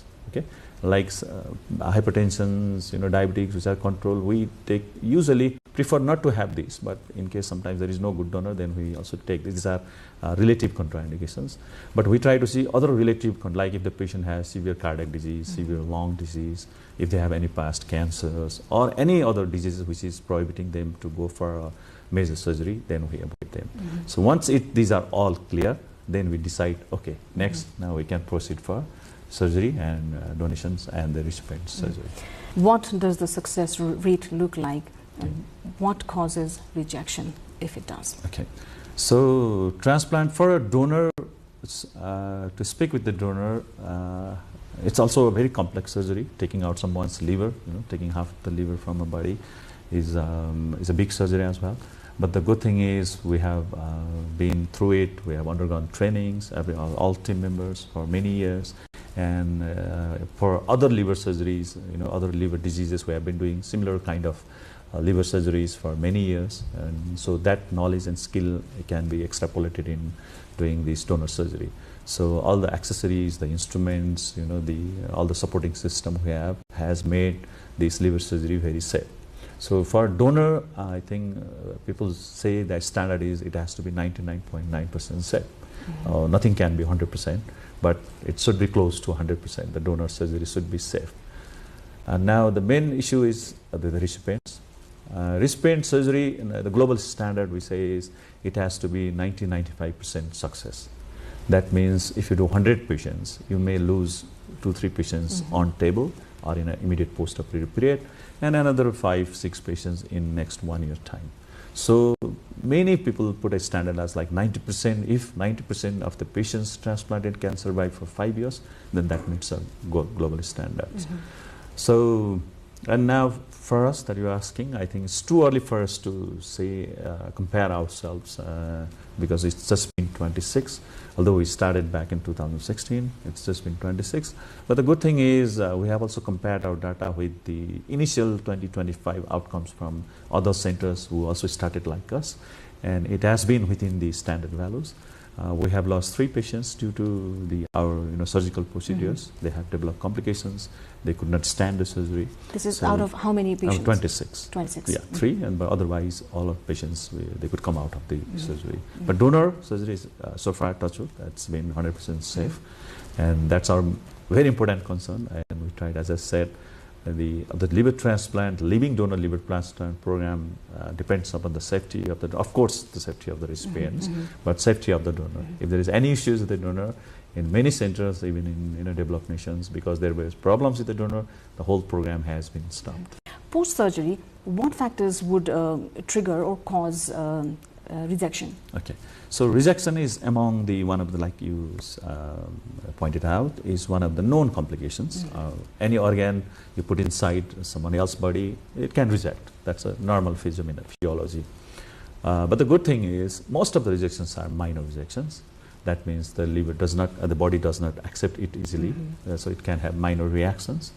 The major rejections can also occur, but to prevent that, luckily we have many good drugs. So what we give as immunosuppressants. We start from the intraoperative period. As soon as we put that graft liver inside the body, we start giving those immunosuppressive agents. So because of these new drugs, very complex and very expensive drugs, the rejection rates now I can say is very minimal, very nominal. Those rejections which appear can we easily treat. So we had like in 26, 1 or 2 rejections we had, but almost all of them are treated.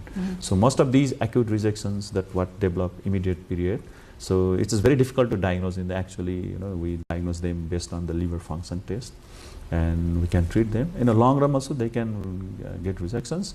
But I would say, if you do 100, I think 2-3 patients will develop rejections. Now again, those patients also you can control those rejections. When you say immunosuppressant agents, it sounds like the immune system of the patient will be compromised. Yes. Do you think there are side effects to Yeah, these of course, like you medicines? very nicely pointed out. So you're giving a high dose of these immunosuppressants, multiple drugs. We give at least 3 important drugs to suppress the immunity. So that's given to prevent the immunity, but definitely any drugs has side effect. So the main side effects of these immunosuppressant drugs in the immediate period and also in the long run is the body's immunity is suppressed, so they are at risk of developing infections. So even infections, minor infections, that's what we call as like for you and me, it could be a minor flu infections, minor viral infections, minor, we could say the bacterial infections, but in these patients, the same infections will be with a great severity. So they are very prone to develop infections, and so the infections can be very severe in comparison to a normal human being. So that's a risk, yes, that's what we explain in the immediate period, that even the minor infections can kill them, so they have to be very careful about these infections. So to prevent that also, we have mechanisms. So we put them on prophylactic antibiotics as well, drugs, to prevent those common infections that can occur in these individuals. So these days we're lucky to have those kind of antibiotics and other drugs that can prevent these infections. And how long do the patients have to consume these medicines? Okay, so immediately after transplant we start multiple drugs. So among them important one, as I said, as immunosuppressants, that various, and then all these various antibiotics to prevent infections. So first few months are very crucial, okay, in both rejection as well as infections. So in one hand you are preventing rejections, you are giving so many drugs. On the other hand, that immunosuppressants can cause poor immunity and then infections. So first few months there are a lot of medications, but gradually as the liver recovers, because the new liver it takes some time to completely start working. So as the new liver starts working normally, like 6 weeks, 8 weeks times, then we slowly start decreasing the drug doses. Like in 2 to 3 months time, we decrease one of the immunosuppressant. Initially 3 we can reduce to 2, and then next 1 year to 12 years time, then again we can decrease another immunosuppressant. So in the long run, most of the people are in only one immunosuppressant. So, but they usually have to take it for lifelong. Lifelong, that immunosuppressant. Antibiotics also, first few months we give as a prophylaxis, and then after 3 months, 6 months, depending upon, we stop these antibiotics. But in between any issues, we start these antibiotics immediately. We don't wait for like other individuals. So in a long run, it's usually 1 or 2 drugs, mainly the immunosuppressants, single or 2 immunosuppressants, but they have to take that for lifelong. But so many other medications that we give, that slowly we can taper them and stop. That doesn't mean that all these drugs are continuing for lifelong. So it's not that difficult for people to manage. So we have seen patients like even our first transplant 2019 is 27 years now. He's fit and fine, just taking 1 or 2 these medications, and he's doing all well. Now let's talk about accessibility. How accessible is liver transplant services in Nepal? How many surgeons, specialists do we have, and how costly is the procedure for common Nepali people? Also, I want to add on this, because we are a little pressed on time. Are there government schemes to support the financial aspect of liver transplant? So the first question regarding the accessibility, it's very easily accessible now, although it's in the very highly specialized tertiary level hospital. In government, it's in TU Teaching Hospital. In Bhaktapur Human Organ Transplant Center, they had started in 2016, but I think that's been infrequent now there. But we are doing frequently in TU Teaching Hospital. And there are some private hospitals also, KIST, Medicity, and KMCs, although they are not doing so frequently. They are bringing Indian teams or teams from abroad and getting it done. But I proudly can say that in Teaching Hospital, it's our whole Nepalese team we have been doing on our own. So it's regular and it's accessible. But in contrast to what I'm saying is, not many people are being referred to us. We just discharged 4 weeks back 1 transplant, and now we don't have a list to perform transplant. So the reason why I come and give you these interviews is to tell people that you can come to our hospital and get transplanted here. We are providing this service and it's regular. So now what you're trying to ask me is it's only centered in capital city. It's not available outside. I think it's too early to talk like that, because this is a very highly complex procedure. It needs highly skilled manpower, which needs to be done in a tertiary level hospital. Maybe in future then you can expand it. For many years to come, I think it has to be done in Kathmandu in a very high tertiary level hospitals like teaching hospitals. There are many transplant, I think, who have taken license as a liver transplant surgeons, but it does not only depend upon a surgeon. You need a whole team. It's a big team you have to prepare to run this program. So at least in few of these hospitals, they're available. At least in our hospital, teaching hospital, we'll have a complete set of these surgeons, physicians, anesthetists, the ICUs, the critical care, the IR specialists. We are a full team, and we can perform at least 2 to 3 transplants in a month. In a month, but we are not getting that many patients to do it. Regarding cost, this is very expensive. And I'll tell you, when we start counseling to the patients, first thing we ask is whether you can afford or not. If they can afford, that's the contraindications. So from 26 patients data, what we have seen is minimum of 25-26 lakhs to maximum between 35 to 40 lakhs of expenses from the evaluation operation to discharge. That the total cost is that much. It's not about the operating cost only. Actually, surgical cost is not. Surgical cost is around 5 lakhs only. But the cost of whole thing, from evaluation, investigations, drugs, post-operative management, everything, the cost is around between 25 to 35 lakhs. So it's all beared by the patients themselves. Till now, just so far, there has not been any support from anywhere. We have been lobbying for it. We have been requesting the government. And the kidney transplant, the cancer patients, they are receiving some subsidiary, some support from the government. For liver transplants, not yet. But I hope, I have been hearing that from coming fiscal year, I think they are making some provision to support the patients who need liver transplant as well. For now, there is no support. And what good practices have you witnessed abroad in international practices of supporting patients financially? I think developed nations, it's all taken care by the government. So the transplant procedures, they are very expensive ones. And so it's all, in Australia where I was staying, the patient doesn't have to pay anything. So it's all by government. In the US, I think everywhere in most of the developed nations, the whole transplant is taken care by the government themselves. So they reimburse, the hospital does the transplants, and all the cost is reimbursed by the government. I heard that in India, I don't think that's being done. In Sri Lanka, they have just started transplant a few years back, and I had a friend, we had a chat, and they said it's all been covered by the government. Yeah, covered by the governments. So for now, not yet been done. So if that would be done, then I think it will be very, not just easy for the patients themselves, I think it will be much helpful for us to run this program and sustain this program in the long run. Very quickly, before we conclude, how many liver transplants have you performed in your career? I've been a part of, like in Australia, around 150 transplants. That I didn't do it, but I was part of it. And besides that, I've been in US for a third time. So around 150, I would say I was a part. But I myself have performed now 26. Within that 26, 17 are the one that has been done independently by my leadership. Okay. Which was the most complicated case that you witnessed? I think all transplants are equally complicated. It's very difficult, Every transplants are nightmares. Have you ever had to seek for external support? Within these 17, not. So previous 9, we did it with the support. So far, for this next 17, we haven't asked for any help. Do surgeons avoid operating their own relatives or close ones? It's been said that you should not operate on your closed ones because there's a chances that you may get anxious during the surgery, So it's better not to operate. But to close, not very close, distance relative we have operated. But we wouldn't, agree or I wouldn't encourage anybody to operate on the very close and keen ones. Top 5 things that one should do to avoid liver issues? Avoid alcohol, avoid poor dietary habits, avoid not doing exercise, avoid unnecessary medications. What else? Those are 4. I think it also applies to the don'ts as well. Yeah. What is one myth about liver that you'd want to bust? Liver, that's what I was to say, is cadaveric donors. Not dead people can donate. This is a wrong misnomer. So it's a cadaverous means it's a brain death. It's not a dead people. So that's a big myth.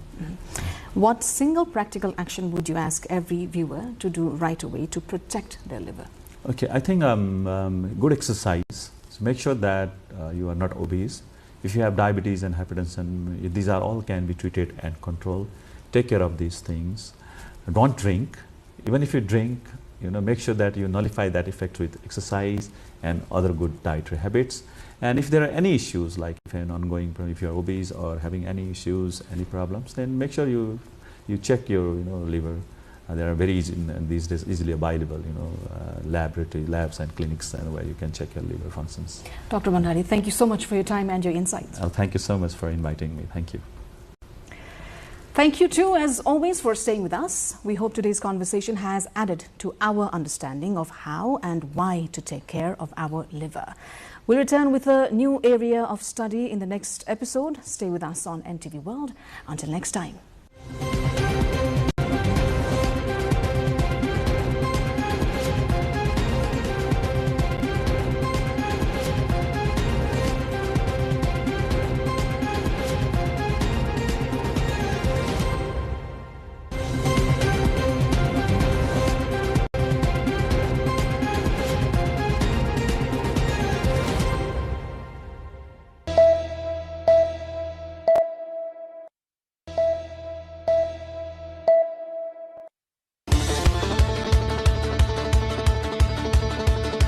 कसैले पनि अब व्हीलचेयरमै चाहिँ bungee गर्नुभएको छैन। अहिले चाहिँ I am very excited. रमाइलो आउने। Yes 2 1 bungee. डिफ्रेन्ट आइडियाहरू हुन्छ हाम्रो, जस्तै अब खुट्टामा लगाएर जम्प गर्नुपर्ने, उहाँहरूले चाहिँ हामी बडीमा मात्रै लगाएर जम्प गराउँछौँ। Let's go.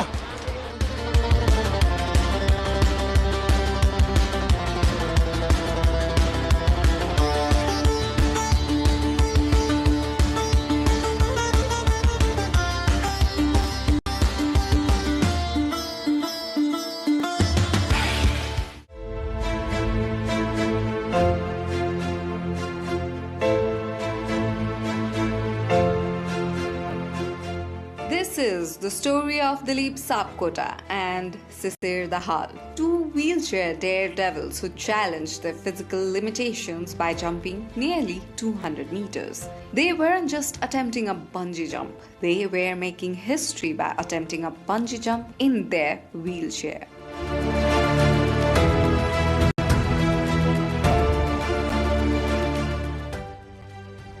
The location was the famous The Last Resort, offering adventurous thrill over Bhotekosi River in Sindhupalchok district of central Nepal.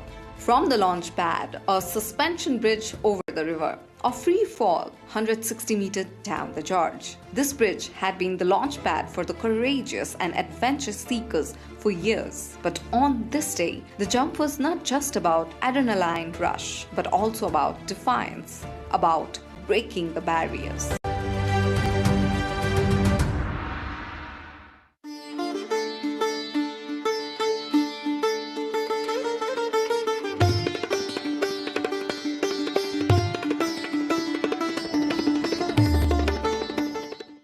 Dilip, a fierce advocate for inclusive tourism, has spent years pushing boundaries, paragliding, ziplining, even bungee jumping without a chair.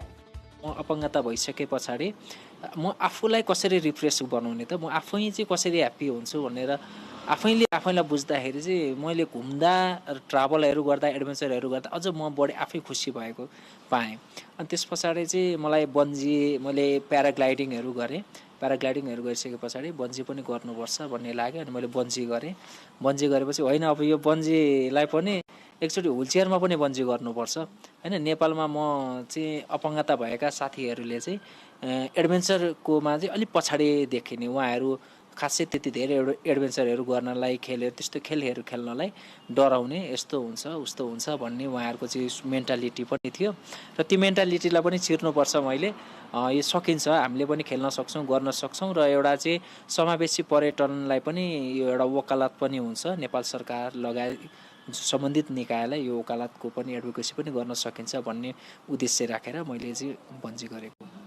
Sisir, an agricultural entrepreneur living with spinal paralysis, has turned his challenges into advocacy. म honestly भन्नुपर्दा यो चाहिँ पुरै unplanned नै हो हैन। जति पनि मेरो लाइफमा म जति पनि एडभेन्चर अथवा गर्छु हैन, त्यति धेरै प्लान गरेर चाहिँ गर्दिम भनेपछि गर्दिम भन्ने टाइपले चाहिँ यसको लागि चाहिँ म विशेष धन्यवाद हाम्रो दिलीप सरलाई म दिन चाहन्छु है। उहाँले मलाई थाहा नै नदिकन ल आज जाम भनेर भन्नुभयो। मैले आज भोलि हामी बन्जी जम्प गर्दैछौँ भनेर हिजो दोलालघाट आइपुगेपछि, हामी काठमाडौँबाट हिँडेको मान्छे दोलालघाट आइपुगेपछि थाहा पाएको। सो अब गरौँ न त, आइसक्यो भनेर चाहिँ हैन एउटा अनुभव पनि हुन्छ लाइफमा। हामी जस्तो अपाङ्गता भएको व्यक्तिले पनि गर्न सकिन्छ है भन्ने टाइपले हैन। अनि त्यहाँबाट अरूलाई मोटिभेट गर्नलाई साथसाथै अब आफ्नो पनि एउटा रिफ्रेसमेन्टको लागि चाहिँ अब आज हामी बन्जी जम्प गर्न जाँदैछौँ। Together, the goal was clear: to inspire thousands and redefine what people with disabilities can achieve.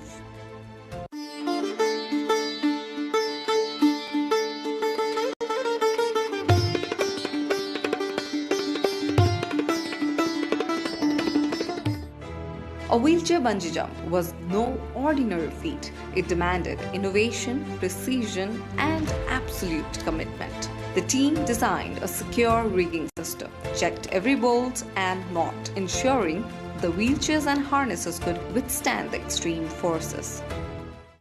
Setup अब खासै त्यस्तो डिफ्रेन्ट त होइन, उहाँहरूको अब स्पेसल अलिकति समस्या भएर त्यो अनुसारको सेफ तरिकाले गर्ने अर्को डिफ्रेन्ट आइडियाहरू हुन्छ हाम्रो। जस्तै अब खुट्टामा लाएर नर्मली जम्प गर्नुपर्ने, उहाँहरूले चाहिँ हामी बडीमा मात्रै लाएर जम्प गराउँछौँ। सो खुट्टामा चाहिँ केही पनि प्रेसर पर्दैन, ढाडमा पनि कम प्रेसर पर्छ। सो त्यसरी गर्दा चाहिँ उहाँलाई एकदम कम्फर्टेबल हुन्छ। अनि प्लस अब उहाँले अब तल गएर तान्नुपर्ने हुक गर्नुपर्ने कुराहरू हुन्छ, सकेसम्म उहाँहरूले ट्राई गर्नु भएन भने हामी एकजना रेस्क्यु स्ट्यान्ड बाई हुन्छ। अनि त्यसको लागि चाहिँ हामी प्रिपेयर गरेर गर्नुपर्ने हुन्छ। अब सेफ्टीको हिसाबले अलिकति डिफ्रेन्ट तरिका चाहिँ अपनाउनु पऱ्यो हामीले। This was not a stunt, it was proof that adventure can be made accessible. 34 अन्तर्राष्ट्रिय अपङ्गता दिवस हो। सो यो अपङ्गता दिवसकै दिनमा चाहिँ के एउटा चाहिँ एडभेन्चर गरौँ हैन। अब कसैले पनि अब व्हिलचेयरमै चाहिँ बन्जी गर्नुभएको छैन, त्यसको लागि पनि एउटा चाहिँ पहिलोचोटि गर्दै हेर अरू साथीहरूलाई पनि एउटा चाहिँ इन्करेज गरौँ भन्ने चाहना हो खास। At the edge of the platform, silence fell. Dilip rolled forward first. The count began.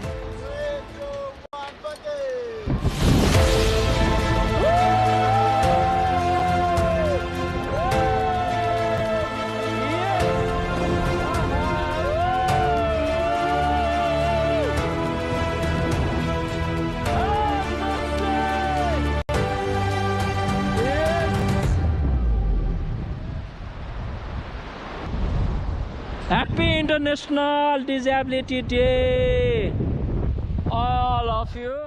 A symbol of confinement transformed into a vessel of freedom, probably the first ever wheelchair bungee jump in Nepal. Promax bungee! खासै अहिले चाहिँ पुरा म normal चाहिँ एकदम chill भएको छु हैन।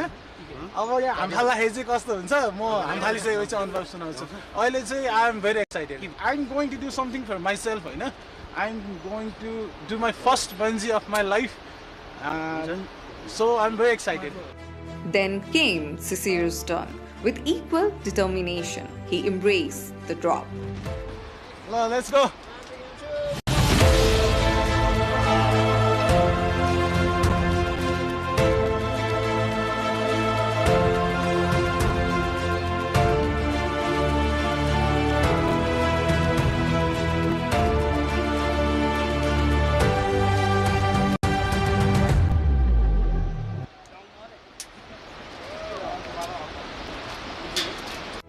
His leap cemented the moment, not a solo feat, but a shared victory.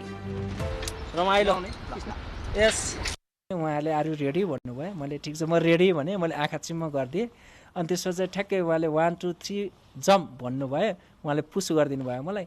म पुस गरेको आँखा चिम्मको चिम्म तल पुगेपछि ठ्याक्क त्यो डोरीले तान्छ नि, तानेर माथि आएपछि त्यो समय चाहिँ मैले यस्तो फिल गरेँ कि म बाँचेँ हैन। मसँग अब चाहिँ सबै चिजहरू मसँग फेरि पनि छ र मलाई चाहिँ एकदमै आनन्द त्यो टाइमको त्यो 2 सेकेन्ड 3 सेकेन्डको एउटा चाहिँ ह्याप्पिनेस, एउटा त्यो रिफ्रेस, एउटा त्यो फिलले चाहिँ एकदमै ह्याप्पी दियो क्या मलाई। इनर्जी भित्रदेखि मसँग भइरहेको सिद्धिरहेको एउटा चाहिँ इनर्जीलाई ठ्याक्क दियो। त्यो झर्दाखेरिको चाहिँ मेरो माइन्ड पुरै रिसेट भइदियो जस्तो भयो क्या। केही पनि छैन, म एकदमै निलो, एकदम निल, मसँग केही पनि छैन, रित्तियो सकियो। मैले सबै चिज छोडिदिएर म झरिसकेको थिएँ, हाम फालिसकेको थिएँ। तर पुगेर ठ्याक्क तानेर ल्याउँदाखेरि चाहिँ त्यो एउटा मुभमेन्ट चाहिँ मेरो लाइफको चाहिँ एकदम इन्जोयफुल मुभमेन्ट हो, जसले चाहिँ मलाई चाहिँ आजको दिनसम्म अझ धेरै उत्प्रेरणाहरू जगाएको एउटा मुभमेन्ट हो। त्यो मुभमेन्ट चाहिँ मेरो लागि एकदम मेमोरियल पनि छ।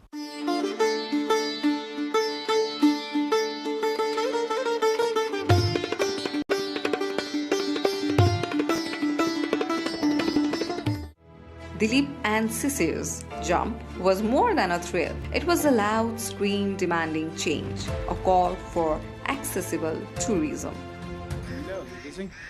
एक्सेसिबिलिटी कै कुराहरू हुन्छ के हजुरको। जस्तो अब मैले पोखरामा प्याराग्लाइडिङ गर्दाखेरि, कायाकिङ गर्दाखेरि हैन, अप्पर मुस्ताङ चाहिँ हजुरको चाहिँ त्यो अफ रोड गाडीमै जाँदाखेरिको कुराहरूमा चाहिँ अलिकति एक्सेसिबल, अलिकति हामीलाई चाहिँ पहुँचयुक्त चाहिँ ठाउँहरू भएदेखि अलिकति सजिलो हुन्थ्यो भनौँ न। अब यो झोलुङ्गे पुलहरूबाट गरिन्छ हैन, त्यहाँ चाहिँ हल्का ऱ्याम्प के जस्तो व्हिलचेयरकै लागि पनि एउटा स्ट्र्याप राख्दाखेरि त काठको एउटा भनौँ न त्यो फ्लोरिङ जस्तै टाइपले गरिदियो भने त हेल्प गर्ने, असिस्ट गर्नेलाई पनि सजिलो हुने अनि हामीलाई पनि सजिलो हुने चाहिँ हुन्छ।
U.S. President Donald Trump explains his plane switch during his trip to the United Kingdom, saying he followed instructions from the Secret Service and the military because of a possible threat. Asked about Iran, the U.S. president also says the United States now has total control of the Strait of Hormuz and insists that Tehran is no longer the bully of the Middle East. It's only up to Secret Service. I just follow what they'd like to do. So I go by Secret Service and the military. They wanted me to go on a different flight, a different plane, equal safety, but they wanted me to do it, so I do it. I do what they say. Why did they want you to do that? I guess there was a threat out there. I didn't really ask too much about it. I get a lot of threats.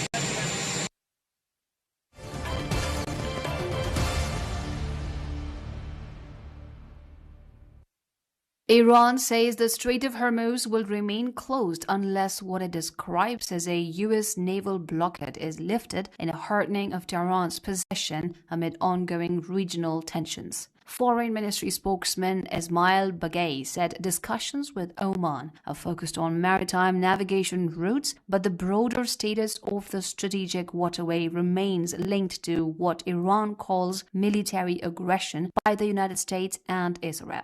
باز شدن تنگه هرمز منوط به تحقق شرایطی است که تحمیل شده بر جمهوری اسلامی ایران بر این آبراه بر کل منطقه به دلیل تجاوز نظامی آمریکا و رژیم صهیونیستی. The Strait of Hormuz, a vital global energy corridor between the Persian Gulf and Gulf of Oman, carries a significant share of the world's oil and liquefied natural gas shipments.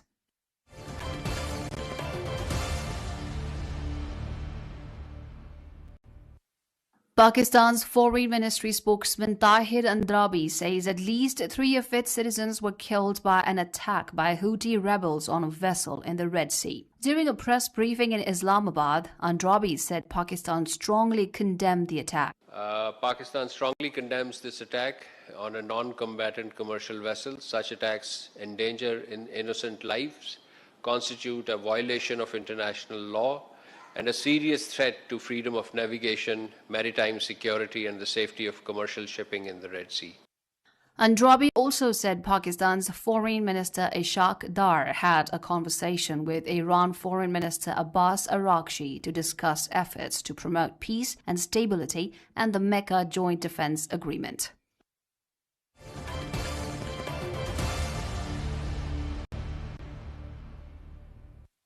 Four people have been killed in the latest exchange of Russian and Ukrainian air attacks, including an 8-year-old child in southern Russia, as the war enters another phase of intensified long-range strikes. Russia's Krasnodar region, home to major Black Sea resorts, was targeted by what the regional governor described as several hundred Ukrainian drones, with 2 people killed and others wounded. Russian authorities said 502 Ukrainian drones were shot down over Russian territory and the Black Sea, while Ukraine reported that Russia launched missiles and 138 drones, mainly targeting the Odessa and Sumy regions. In southern Ukraine, Russian drone strikes killed 2 people in the frontline city of Kherson, where civilians remain particularly vulnerable because Russian forces are positioned across the Dnipro River. Ukraine says its attacks on Russia are retaliation for Moscow's repeated strikes on Ukrainian cities, while both sides continue to exchange deadly air attacks despite ongoing efforts to end the war.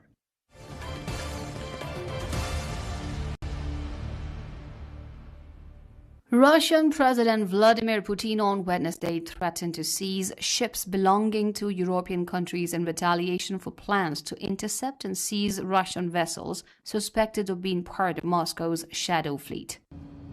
Мы видим, что власти некоторых стран в нарушении международного морского права пытаются ограничить движение судов наших эконом-операторов. Мирно, подчеркну. А недавно додумались до возможности захвата наших судов и продажи награбленного у нас имущества. Разумеется, это не что иное, как пиратство и разбой. И если это на практике начнет реализовываться, мы вынуждены будем отвечать зеркально. И не обязательно в тех акваториях, где планируется набеги на наши корабли и суда. А там, где уже мы сами посчитаем это нужным и целесообразным. В любом мире.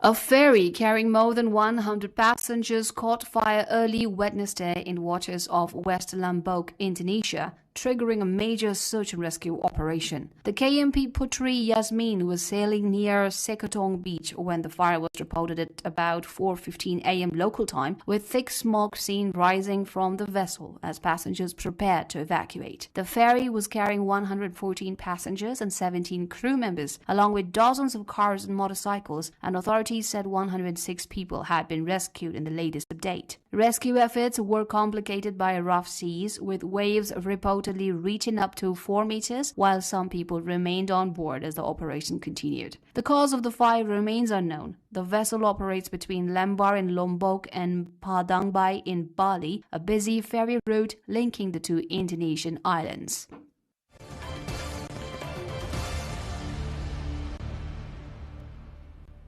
Rescuers in Pereira, Western Colombia, are continuing to search for survivors after a powerful 7.5 magnitude earthquake struck the country on Monday, causing widespread destruction across several regions. In a dramatic rescue late Tuesday, a young child was pulled alive from the rubble of a collapsed building, prompting applause and cheers from rescuers and crowds who had gathered at the scene. The death toll has risen to 188. The death toll has exceeded 200, with 1,677 people injured, according to Colombia's Association of Capital Cities, with the hardest hit cities including Cali and Pereira. Pereira, located in Colombia's coffee-growing region, has seen rescuers and volunteers work through the night using flashlights to search collapsed structures for people who may still be trapped. The Colombian government has declared a state of national disaster as rescue teams continue operations and authorities assess the full scale. The Colombian government has declared a state of national disaster as rescue teams continue operations and authorities assess the full scale of the earthquake's damage.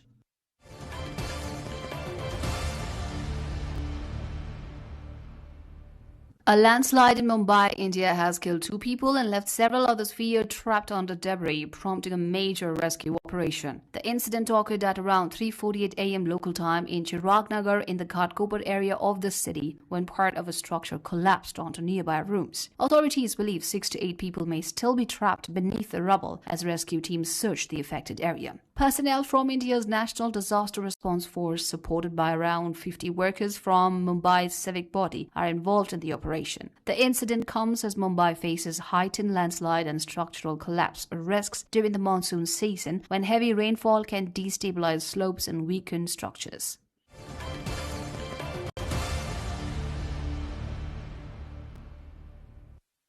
Bilbao in northern Spain is preparing for a rare total solar eclipse when the moon will completely block the sun and briefly plunge parts of the region into darkness. The eclipse is taking place on Wednesday, August 12, marking the first total solar eclipse visible from Europe in 27 years. The event is expected to draw large crowds of residents and visitors hoping to witness the rare astronomical spectacle. A total solar eclipse occurs when the sun, moon, and earth align closely enough for the moon to completely obscure the sun from a narrow path on Earth. For Bilbao and other parts of northern Spain, the brief period of darkness offers a striking daytime transformation and a major moment for astronomy enthusiasts.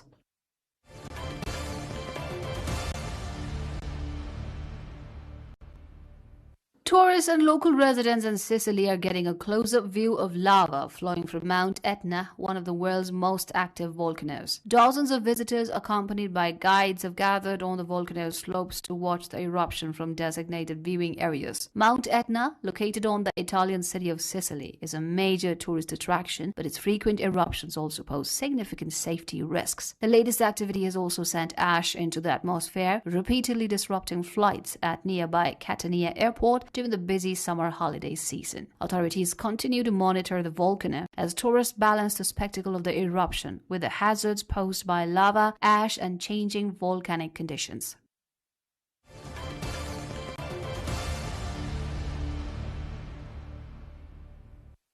Former Chinese Premier Zhu Rongji has died at the age of 97 after an illness, according to Chinese state media. Zhu served as premier from 1998 to 2003 and was one of the key figures behind China's market-oriented economic reforms during a period of rapid growth. He played a major role in restructuring state-owned enterprises, opening China further to global trade and investment, and preparing the country for its entry into the World Trade Organization in 2001. His tenure coincided with China's accelerating transformation into a major global manufacturing and economic power. Zhu's death marks the passing of one of the most influential Chinese economic policymakers of the post-Mao era.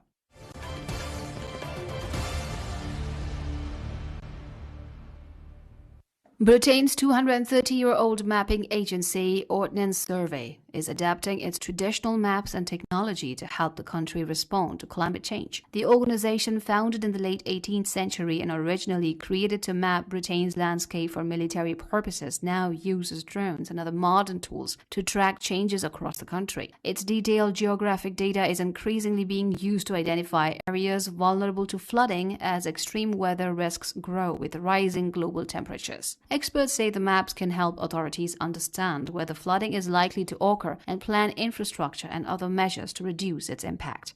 The transformation shows how an organization once focused on defending Britain against Napoleonic France is now using mapping technology to help tackle one of the defining challenges of the modern era, climate change.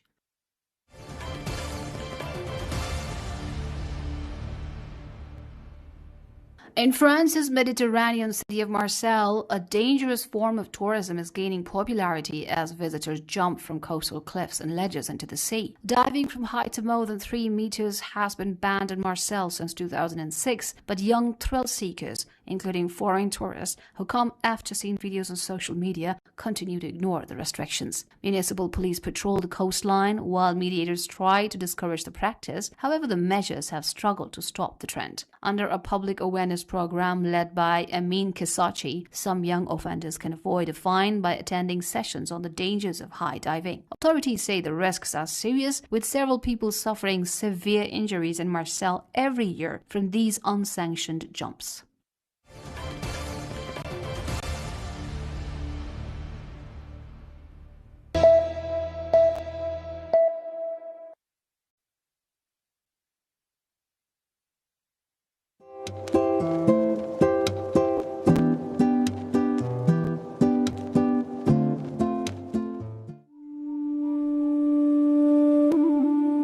Tea, after water, it's the most popular drink on the planet.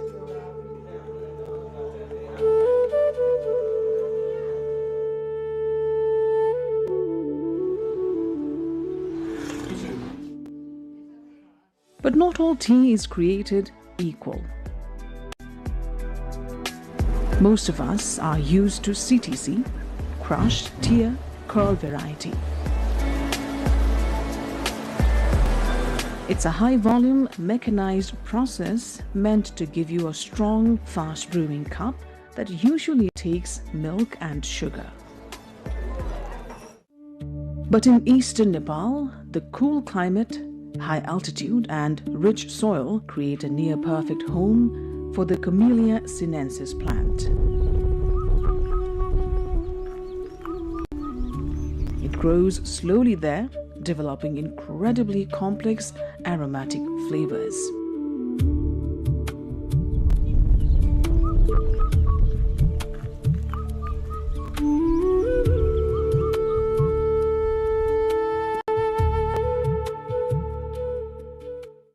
Hidden high up in the Himalayas is a totally different art form, orthodox tea.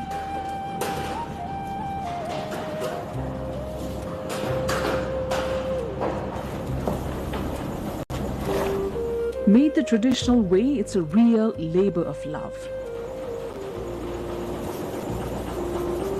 The whole leaf is carefully preserved to bring out nuanced flavors that actually reflect the soil and sky where it grew.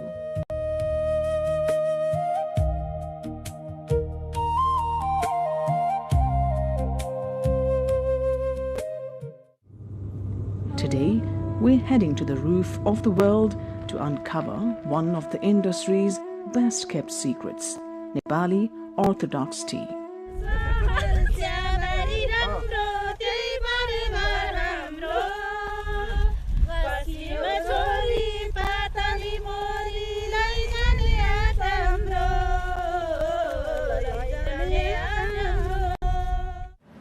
CTC might rule global consumption, but Orthodox tea is the true Himalayan gold.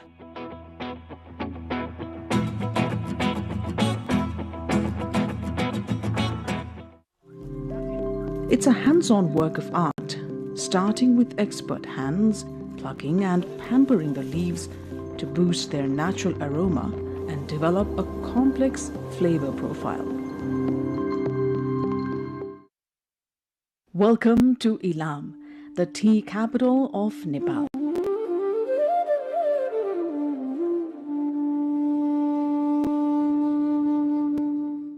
At elevations soaring over 7,000 feet, the misty mornings and cool climate create the ultimate setting for world-class tea. What really makes Ilam special, though, is its profound commitment to the earth. A silent revolution of strict organic farming has taken over these hills, completely banishing synthetic fertilizers and pesticides. Farmers rely on natural compost, cow dung, and local pest control methods instead. The result is a pure leaf that sustains both the environment and the health of the people drinking it. Every step, from the plant to your cup, is meticulous. Quality starts right at the branch with an uncompromising standard. Just 2 leaves and a bud. That tender growth packs the highest concentration of essential oils and flavor.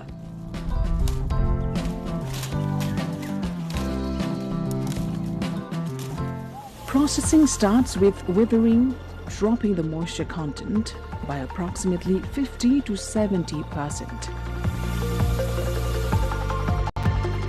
This allows the leaf to be carefully rolled without snapping.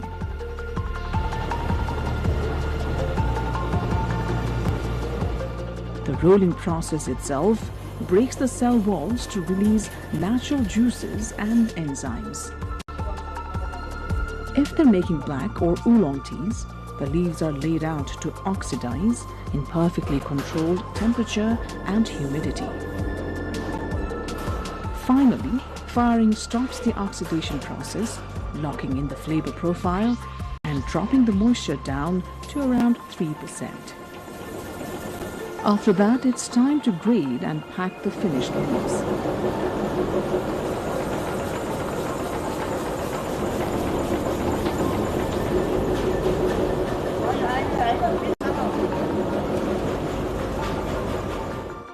From rare luxury varieties to classic orthodox black, these teas are some of Nepal's most special exports.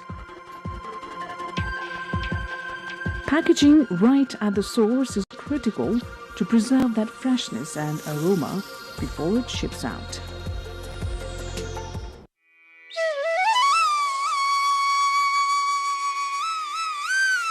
Tea actually changes with the seasons, going through what the industry calls flushes.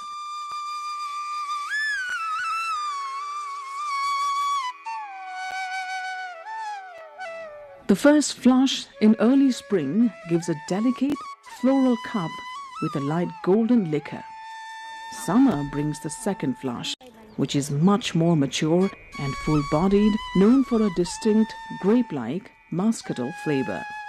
Finally, the autumn flush offers a smooth, sweet and earthy finish before the bushes go dormant for the winter. Black tea might be the most famous, but Nepali artisans craft a stunning spectrum of orthodox varieties. अब हामी यो आजको डिएमटीसँगै आजको product र यसभन्दा अघिल्लो दिनको प्रडक्टहरूको यहाँ T testing गर्न गइरहेको छौँ। 2.5 ग्रामको वेट चिया लगाउँदैछौँ।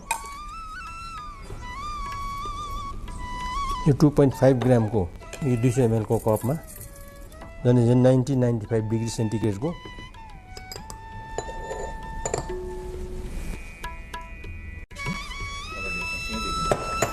त्यो पनि ब्ल्याक टी क्याटेगोरीको तर स्पेसियालिटी टीमा आयो।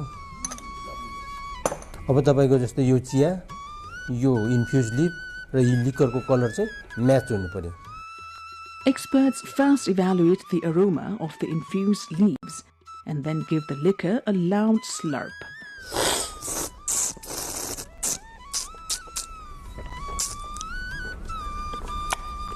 Hidden notes like wild honey, stone fruit and mountain orchids. That's the moment the exceptional quality of high-altitude Nepali tea really shines to a connoisseur's taste. This is one of the most premium and delicate teas Nepal produces. It is minimally processed, just withered and dried to keep those soft floral notes. Unoxidized, fresh and brisk, the leaves are simply steamed or pan-fired for a very vegetal taste. A semi-oxidized option where the delicately twisted leaves brew into a characteristic amber-colored liquor. The fully oxidized variant. From the golden tips right down to the dry black leaf, it's robust, rich, and packed with muscatel flavor.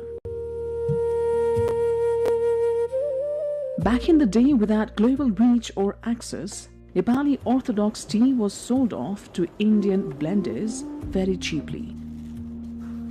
For decades, this Himalayan gold was blended, relabeled, and totally went unnoticed by the global market.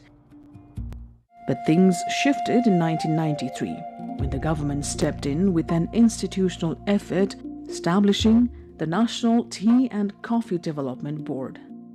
Nepalese tea are grown in the foothills of Himalayas, and they are produced in small and large tea estates. Small tea estates are owned by farmers, small farmers. They are applying code of conduct to produce good quality tea, and the tea are also organic in nature. International market should look Nepalese tea as one of the best tea in the world, which can serve consumers flavor as well as can support consumers' health with its organic values. The scene is completely different now. Nepali producers are marketing directly to global buyers, hitting up international trade shows and using digital marketing to share their farmers' stories straight to the consumer. This direct connection is finally fetching them premium prices. Nepal might hold less than 1% of the global orthodox tea market, but the focus here is strictly on quality, not quantity. It's a true lifeline for thousands of farmers in the eastern hills.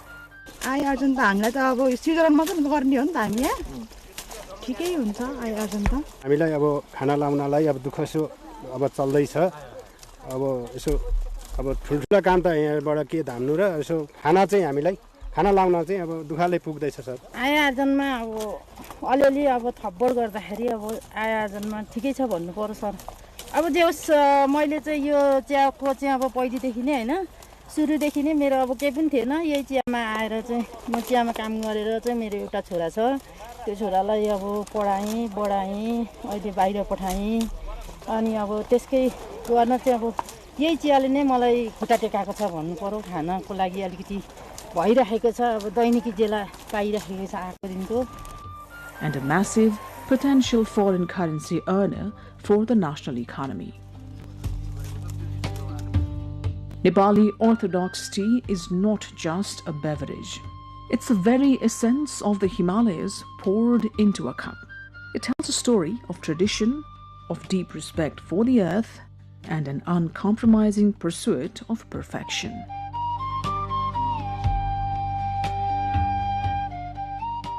Next time you brew a cup, take a moment.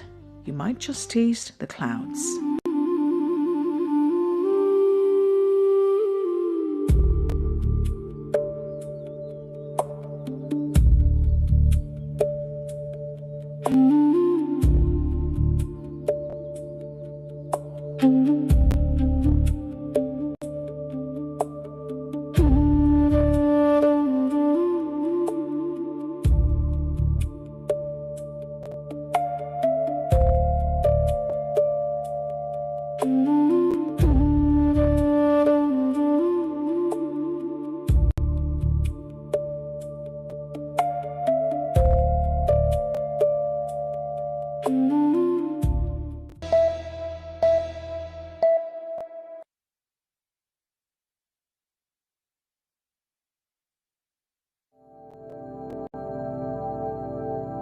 Dai Lake in Karnali province is a geographically remote district, yet rich with untapped potential for tourism.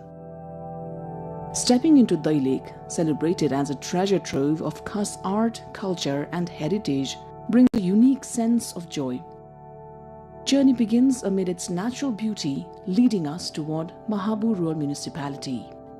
As we leave the mid-hill highway, the terrain becomes challenging, with hilly, muddy roads demanding patience and skill. Long lines of vehicles crawl carefully along the cliffs, reflecting both the difficulty of the route and the enduring devotion of Mahabu Dham. Many travelers choose to continue on foot, advancing step by step toward their destination. Passing through Channa, Dasarathi, Okharbans, Bhavsaini, Noli and Unipata, pilgrims ascend the slopes toward Lisne before finally reaching Mahabu Patan. Pilgrims from Dai Lake and nearby districts often arrive late at night, having begun their journey the previous day. The path to Mahabu Dham is thrilling, adventurous and breathtaking, made even more dramatic by the steady rain, drifting fog and steep inclines. Yet the journey itself feels uniquely rewarding.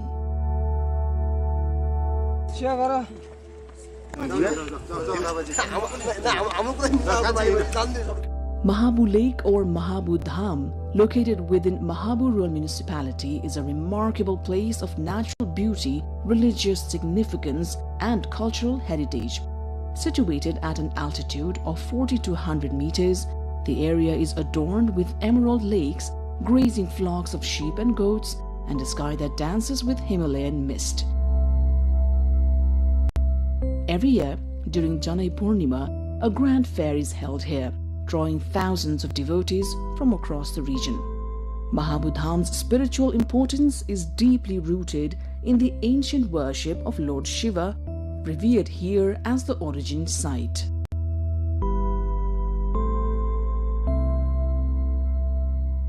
From Mahabu Lake, visitors can enjoy magnificent views of Api and Sai Palhimal, and on clear days, even the plains of Bardia. Given its religious importance and natural splendor, Mahabu Dham holds immense potential as a religious tourism destination. Improving the rough, narrow access roads is essential for supporting this growth. Mahabu Dham is more than a pilgrimage site. It is a confluence of culture, history, faith, and nature. To truly appreciate its significance, one must visit Mahabu Lake at least once, immerse oneself in its natural beauty, and experience the serene environment that leaves a lasting impression.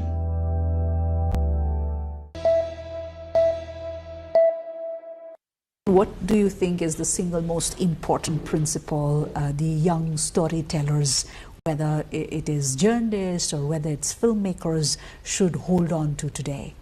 don't forget the past. I mean, I am not as rosy-colored about the technology, perhaps, as we are sounding, especially when I hear that you're saying the same thing that I hear out, is that we don't have a choice. And then I'm always worried about, well, then where is this power? Because if it's not the power from the people, then where is it coming from? But I do have a lot of faith if you don't forget the past, because this has been the gift of humanity, is that we don't have to discover everything for ourselves. We have from previous generations, from 200,000 years, there's been humanity. We've been writing things and teaching things, a little bit less than that time, but particularly in a country like Nepal with such a distinct and rich and diverse cultural heritage.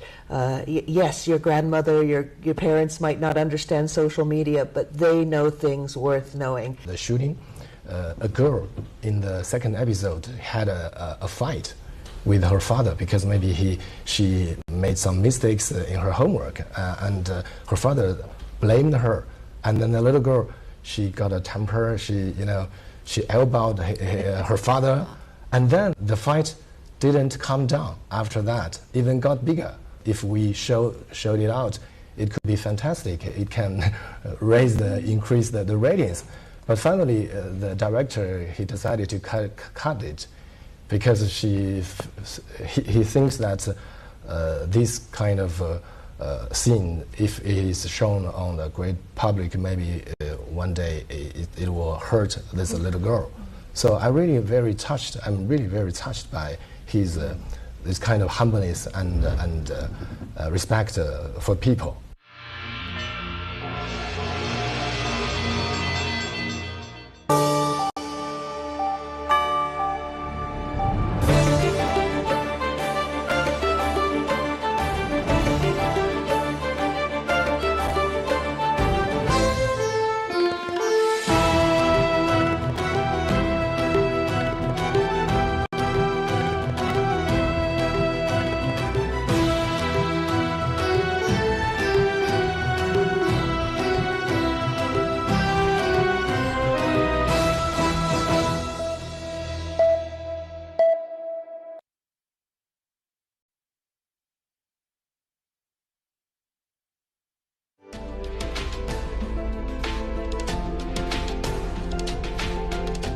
Since childhood, I always liked to go in a competition.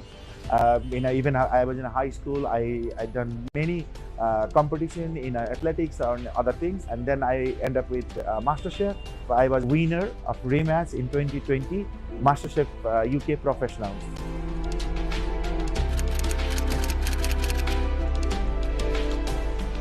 My all-time favorite, and I think all Nepali favorite, is goat curry and rice, mashu bhat. I'm from Karjanaha village, district Siraha. When I was very small kid, I started working for a family, and same time I was studying as well.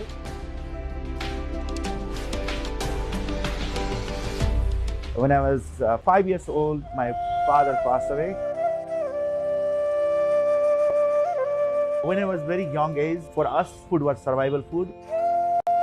Till SLC, I was in village, and then I went to India for work purpose, and then I started working in a 5-star hotel as a kitchen porter. Then I find my passion about the cooking, because I was seeing the chef, very nice, tidy, white jacket with a white hat, and then I decided I want to disguise, and I became a chef in a few months, and then working almost 7 years, and then I continue my study as well. And after 7 years, I become an executive chef in a 5-star hotel. In a MasterChef, I was cooking only Nepali food and introducing Nepali food, Nepali spices and Nepali technique, because Nepali food was never discovered to the world, and Nepal have a very good potential. The people never expected gundruk to be like this, and even wachipa, tite, burning feathers, chicken feathers, and marinating in chicken and cooking with rice. Also padam chal, that's a Himalayan rhubarb, This kind of things I cook in the MasterChef. I have also written book called Ayla, A-Y-L-A, Ayla book. That's a recipe cookbook. During the MasterChef, I started Nepali cuisine. Before I was working in a Michelin star, French Michelin star, Indian Michelin star restaurant. That was not my, Nepali cuisine was not my cuisine. But now I can say proudly, Nepali cuisine is my cuisine.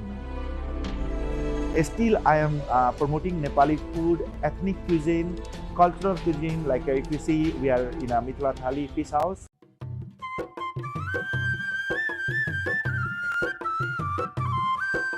Mithila cuisine is very close to my heart. That reflects Tarai region food to the world, and this food was never promoted as well. And opening a Mithila restaurant and promoting Mithila cuisine.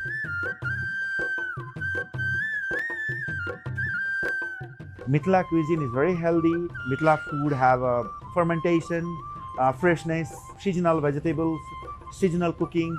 So lots of things came into Mithila cuisine. So I think world should know about this cuisine. I really want to serve Nepal via food. This is the third year I'm doing Nepali cuisine restaurant in Nepal, and almost 200 people working for me. If you want to be a chef, if you are confused to decide, I think this is the right time to do it. And if you are studying in abroad, I think Nepal have a very good potential for the business in a hospitality industry, because Nepal is a tourism-based country, and tourism always need a good hospitality, good restaurant, good food, and good hotel. Now I'm dreaming with the open eyes. I want a Michelin star chef with Nepali food. Then any part of the world, I will be opening Michelin star Nepali restaurant.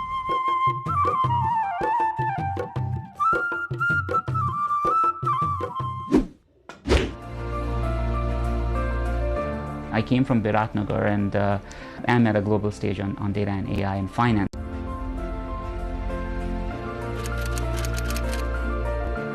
So I was born and brought up in a city called Biratnagar in the eastern part of Nepal.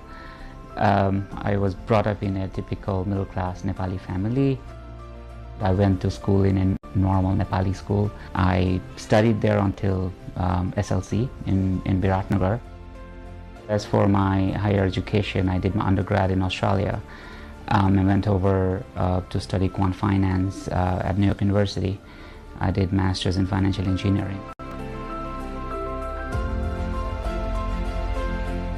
When I remember my childhood, I used to like sports. Cricket was my thing. And I always liked numbers, patterns, logic. When I found quant finance, it kind of was a formalization of most of my interests that I had as a kid. I was recognized as a change maker. All I did was used mathematics and advanced computational sciences to create mathematical models to predict investments and risk, etc. There's nothing like that being done widely in the industry. As you see, it's a very recent phenomenon. That's how I kind of got into this spot of being recognized as the top 100 influential figures in AI. I remember this song, Hatne Hoina Dati Ladne, right? And that kind of is the embodiment of us. Nepal taught me to lead during scarcity. Nepal taught me to asset allocate when resources are limited, to innovate, right? For me, getting this recognition or being, global stage, it just gives me a bigger microphone. And what I probably would plan to do, or what I am always kind of striving to do, is use that bigger microphone to convey the message on what could be the possibility for tomorrow. I just am a medium for a lot of people here who have already been doing this thing for a long time. Nepal does not lack intelligence. Our bottleneck is not we don't know how to do things.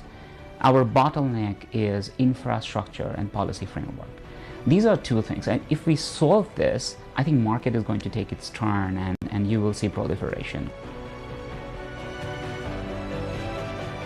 Don't stop dreaming. That would be my first thing. Dream big. If you are persistent on what you want, and if you have clarity of thought and logic, you will achieve it.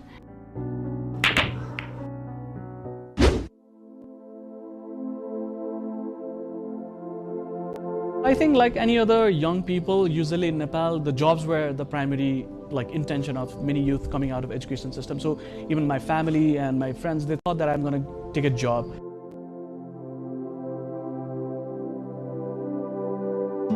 Starting something out in Nepal where the entrepreneurial ecosystem is pretty young, and it's very difficult in terms of many ways, like finding the funding, finding the suppliers, navigating the government offices. It's pretty difficult.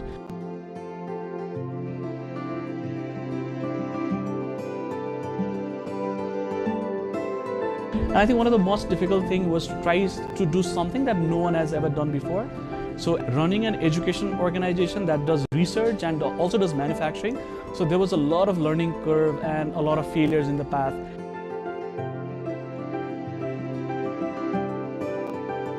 My name is Pavitra Bahadur Pratham. By education, I'm an electronics and communication engineer. I worked in robotics for a couple of years. I always had this curiosity of building things, trying things out. I always had this experimental mindset, and that took me closer to starting Karkhana along with my co-founders.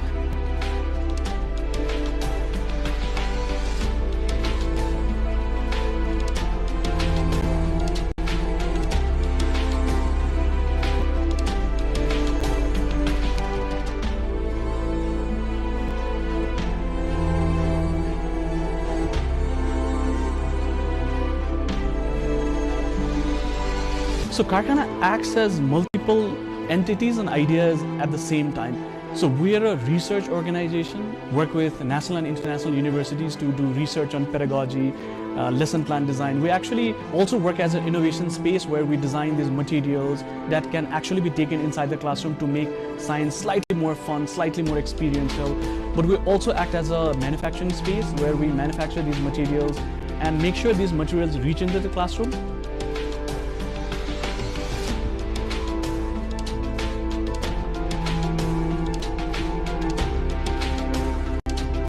But they're not only reaching the classroom as just material, but we also train the teachers, support them to convert their regular classroom into more of a like a classroom of a discovery. And we actually align all of these activities in the curriculum side. So it helps students study their science from the national curriculum side, but it teaches them in a far more experiential format.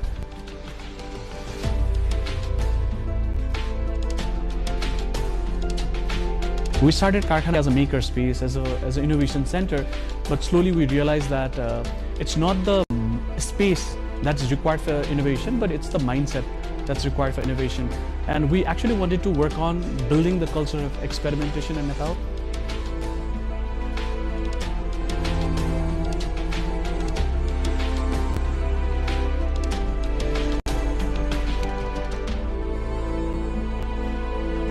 Currently, we're working with 250 schools all across Nepal in more than 35 districts altogether, currently impacting around 1,500 classrooms where more than 42,000 children learn science in a more hands-on, experiential way, where they're not only learning science as a subject, but they're learning science as a mindset.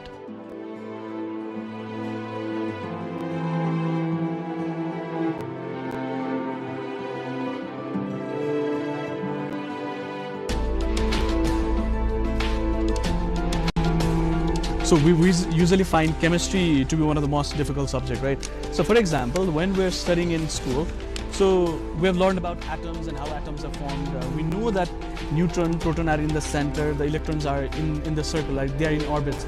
So we actually give students this kind of model where they actually form atomic models. And they can actually form hydrogen, helium, lithium, and iron. So they can form different atoms, but not only that, they can also understand how 3D structures of these atoms are maintained. So they can actually build these things out in the classroom, and they can actually compare these models with each other, and it's a lot of fun.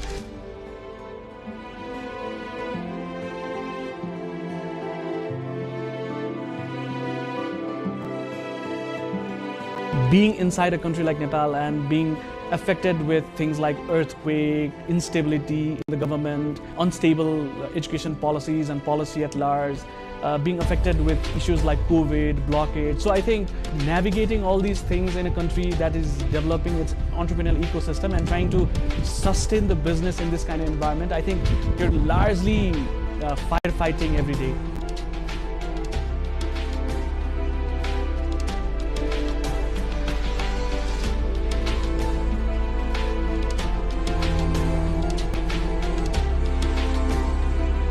I hope to take this idea beyond Nepal as well over the course of the years. I think it's very viable in places in South Asia because we share a very similar socio-economic conditions where the science is still taught as a history lesson, as a subject that is needed to be learned to get done with the exams. So I think I want to challenge that idea that science is just a subject, but it's more of a mindset, it's a lifestyle, and when you adopt that kind of scientific thinking in your life, I think the life gets much experimental.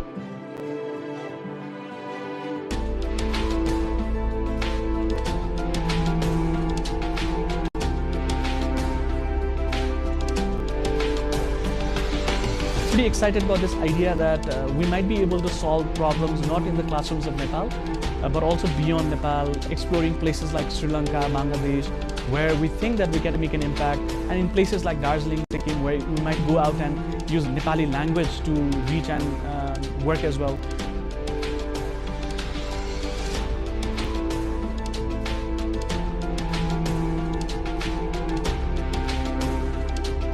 Education is a very old process. Being progressive also does not mean being anti-traditional. So trying to blend what has worked in the past, but also trying to integrate what is there in the future. So we're trying to make sure that the learning is fun, impactful, and relevant as well.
The first space is your home. The second space is your work or school. Oh, very good. And the third space?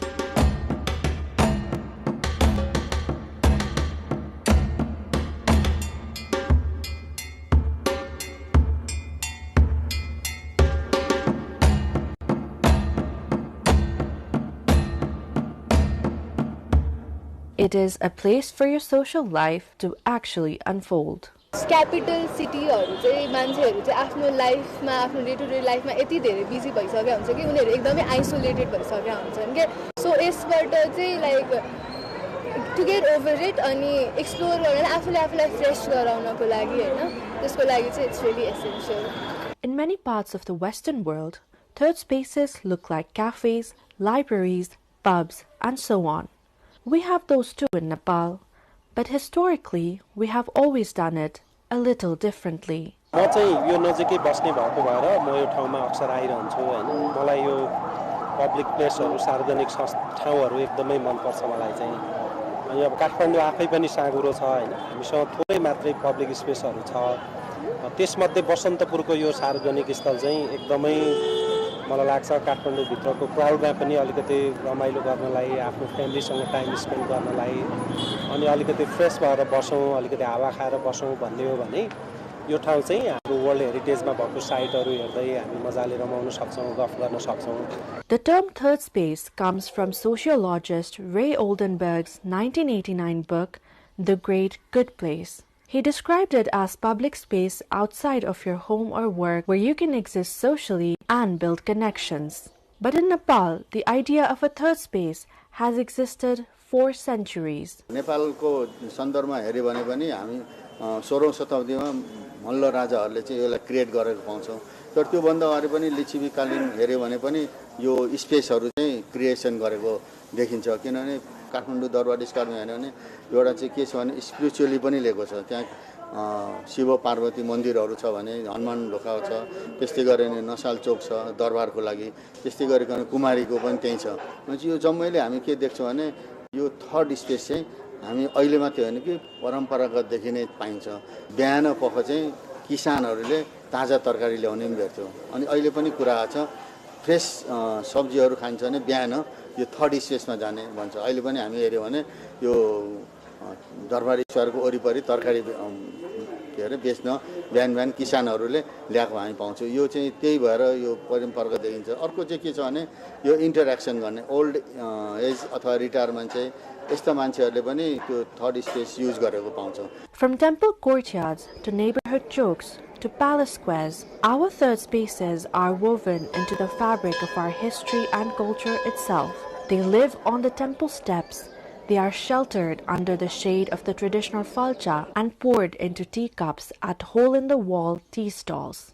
कोही साथीहरु मिलेर आउँछ, कोही अब विदेशीहरु पनि आएर chia Khan आउँछ यहाँ। अनि अब कोही अब यसो अब कामसाम सकाएर आरामले चिया खाने हिसाबले आउनेहरु पनि मान्छेहरु आउँछ है। अब बेलुकासम्म काम पसल बन्द गरेर चिया खान आउनेहरु पनि आउँछ तपाईको यहाँ। Beyond these grand palace courtyards, the surrounding traditional neighborhood also have their own junctions, built as a part of the people's local daily lives. दरबार भनेको चाहिँ यो कन्ट्री वाइड भयो त्यतिखेर र नेबरहुड वाइड भन्छ कि नेबरहुडमा पनि हामी चोक भेटाउँछौँ। त्यो अनि त्यसलाई पनि के गरेको छ त भन्दाखेरि हायरार्की गरेछ, तहगत छुट्याइदिएको छ हैन। व्यक्तिगतलाई स्पेस पनि दिएको छ। जस्तो हामीले चाहिँ चारवटा दाजुभाइहरूको घर बनाएको छ नि एउटा कोर्टयार्ड बनाइदिने, अनि त्यहाँ एउटा मन्दिर बनाउने गणेशको अथवा बुद्धको के छ त्यो एउटा ल्यान्डमार्क बनाउने र आफ्नो बिहानको घाम ताप्ने ठाउँ मात्रै होइन कि अब बसेर कुरा गर्ने अनि कार्यक्रमहरू गर्ने कुनै कार्यक्रम त्यस्तो। अनि अलिक त्योभन्दा वाइडर गऱ्यो भने अलिकता ठुलो कम्युनिटीमा जाने एउटा प्राइभेटबाट चाहिँ कम्युनिटीमा आयो। अनि यो चाहिँ बस्नुपुर जस्तो चाहिँ अब कन्ट्री वाइज एउटा नेसनल लेभलको चाहिँ स्पेस हो त्यो अलिक ठुलो छ। The third space does not have to be something high-tech or carefully curated. It just needs to be accessible enough for people to visit, relax, and connect. Third spaces are where people come together, talk, and feel like a part of something bigger, communal. In the hustle and bustle of a city like Kathmandu, they offer what many of us crave: a connection, a pause, a sense of belonging.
In the natural splendor, the silver-like peaks or the Himalayas glisten.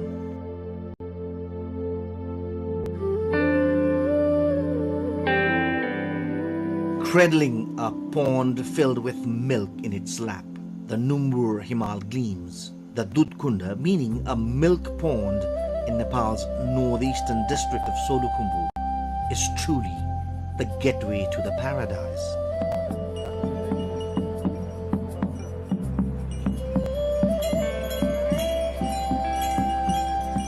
The Numbur, Khatang and Karyalung mountains seem to smile at all times.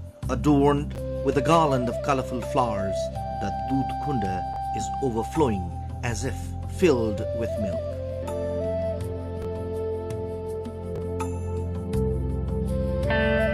The very sight defines nature at its best.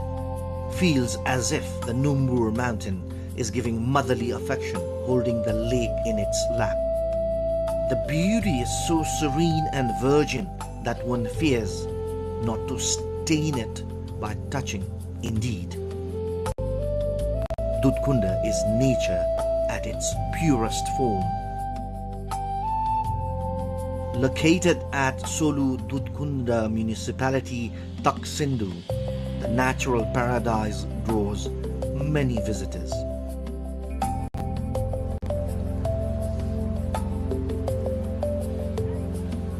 No matter how many words are spent describing it, they all feel inadequate upon reaching there. The name itself is fulfilling and equally sacred. हजारौं नरनारीहरू चाहिँ तीर्थयात्रीहरू दुधकुण्डमा जानुभएको छ। म पनि पुगेर आएँ।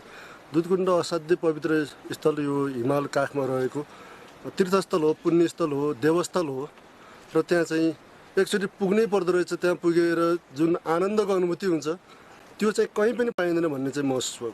आनन्द लाग्यो, भएन मस्त लाग्यो। अनि यो ठाउँमा चाहिँ आएर तपस्या गरेर बस्नु जस्तो जस्तो लाग्यो मलाई। एकदमै राम्रो लाग्यो हैन, प्रकृतिले दिएको रमणीय तीर्थस्थल हैन, जो कोही पनि एकचोटि चाहिँ यहाँ आएर एकचोटि भ्रमण गरेर दर्शन गर्नुपर्छ जस्तो लाग्यो। Situated at an altitude of 4,531 meters above the sea level, Dudkunda is a sacred pilgrimage site of culture and nature. It feels like nature has blessed this place, and culturally, it has bound all castes and ethnicities in a thread of unity.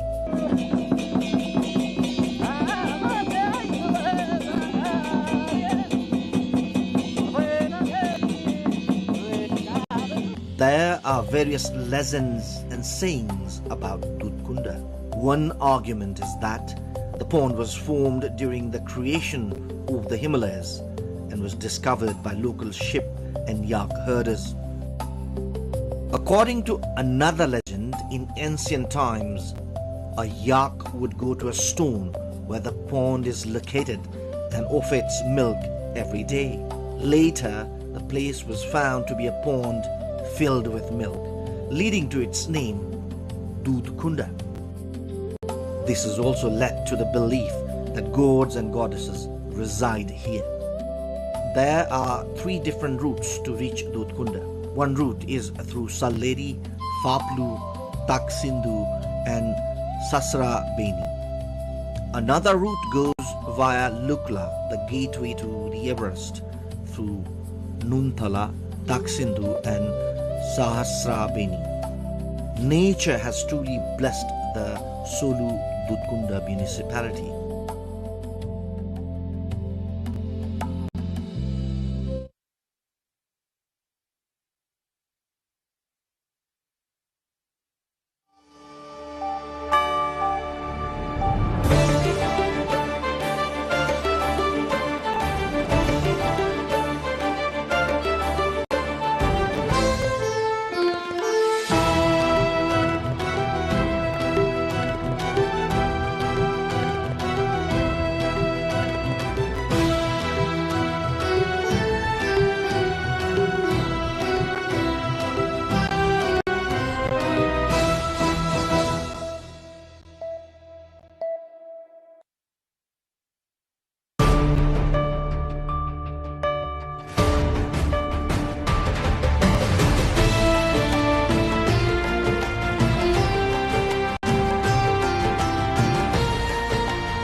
The world marks International Youth Day. RSP President Lamachani says Nepal government is laying necessary foundations for the youths. Nepal government introduces uniform format for public service applications. Government office is also directed to provide forms free of cost. Nepal marks World Elephant Day amid growing debate over elephant tourism. Human-elephant conflict continues to threaten communities. U.S. President Trump says the U.S. has total control of the strait. Iran says the waterway remains closed until U.S. naval blockade is lifted. Russian president threatens to seize ships belonging to European countries in retaliation for plans to intercept and seize Russian vessels. And Nepal to take on Bahrain in the opening match of the ACC Men's Premier Cup. Team under new skipper Lamachani expected to top the group. Good evening, I'm Suveksha Rajak and you are watching NTV World News Hour, coming to you live from Kathmandu at 2200 hours Nepal time. Now the news in detail. Rashtriya Swatantra Party Chair Ravi Lamachani says the government is laying a strong foundation for Nepal's next 15 to 20 years. Speaking at an International Youth Day event in Kathmandu, Lamachani said the government may not appear to be delivering immediate results but is working on long-term reforms.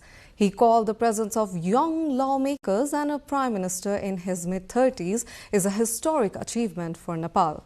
He also urged young lawmakers and ministers to focus on results, warning that failure could strengthen the narrative that inexperienced youth cannot lead politics. एउटा सपना थियो युवाले नेतृत्व गर्न पाए हुन्थ्यो भनेर अब त्यो सपना साकार हुने चरणमा भएको हो। नेतृत्व आउने बित्तिकै सपना पूरा चाहिँ हुने होइन। त्यसपछि गर्नुपर्ने कामहरू धेरै हुन्छन्, जिम्मेवारी धेरै छन्। विकल्प खोज्नु बाहेक हामीसँग विकल्प रहँदैन। विकल्प खोज्नु विकल्प होइन, विकल्प बन्नु चाहिँ विकल्प हो।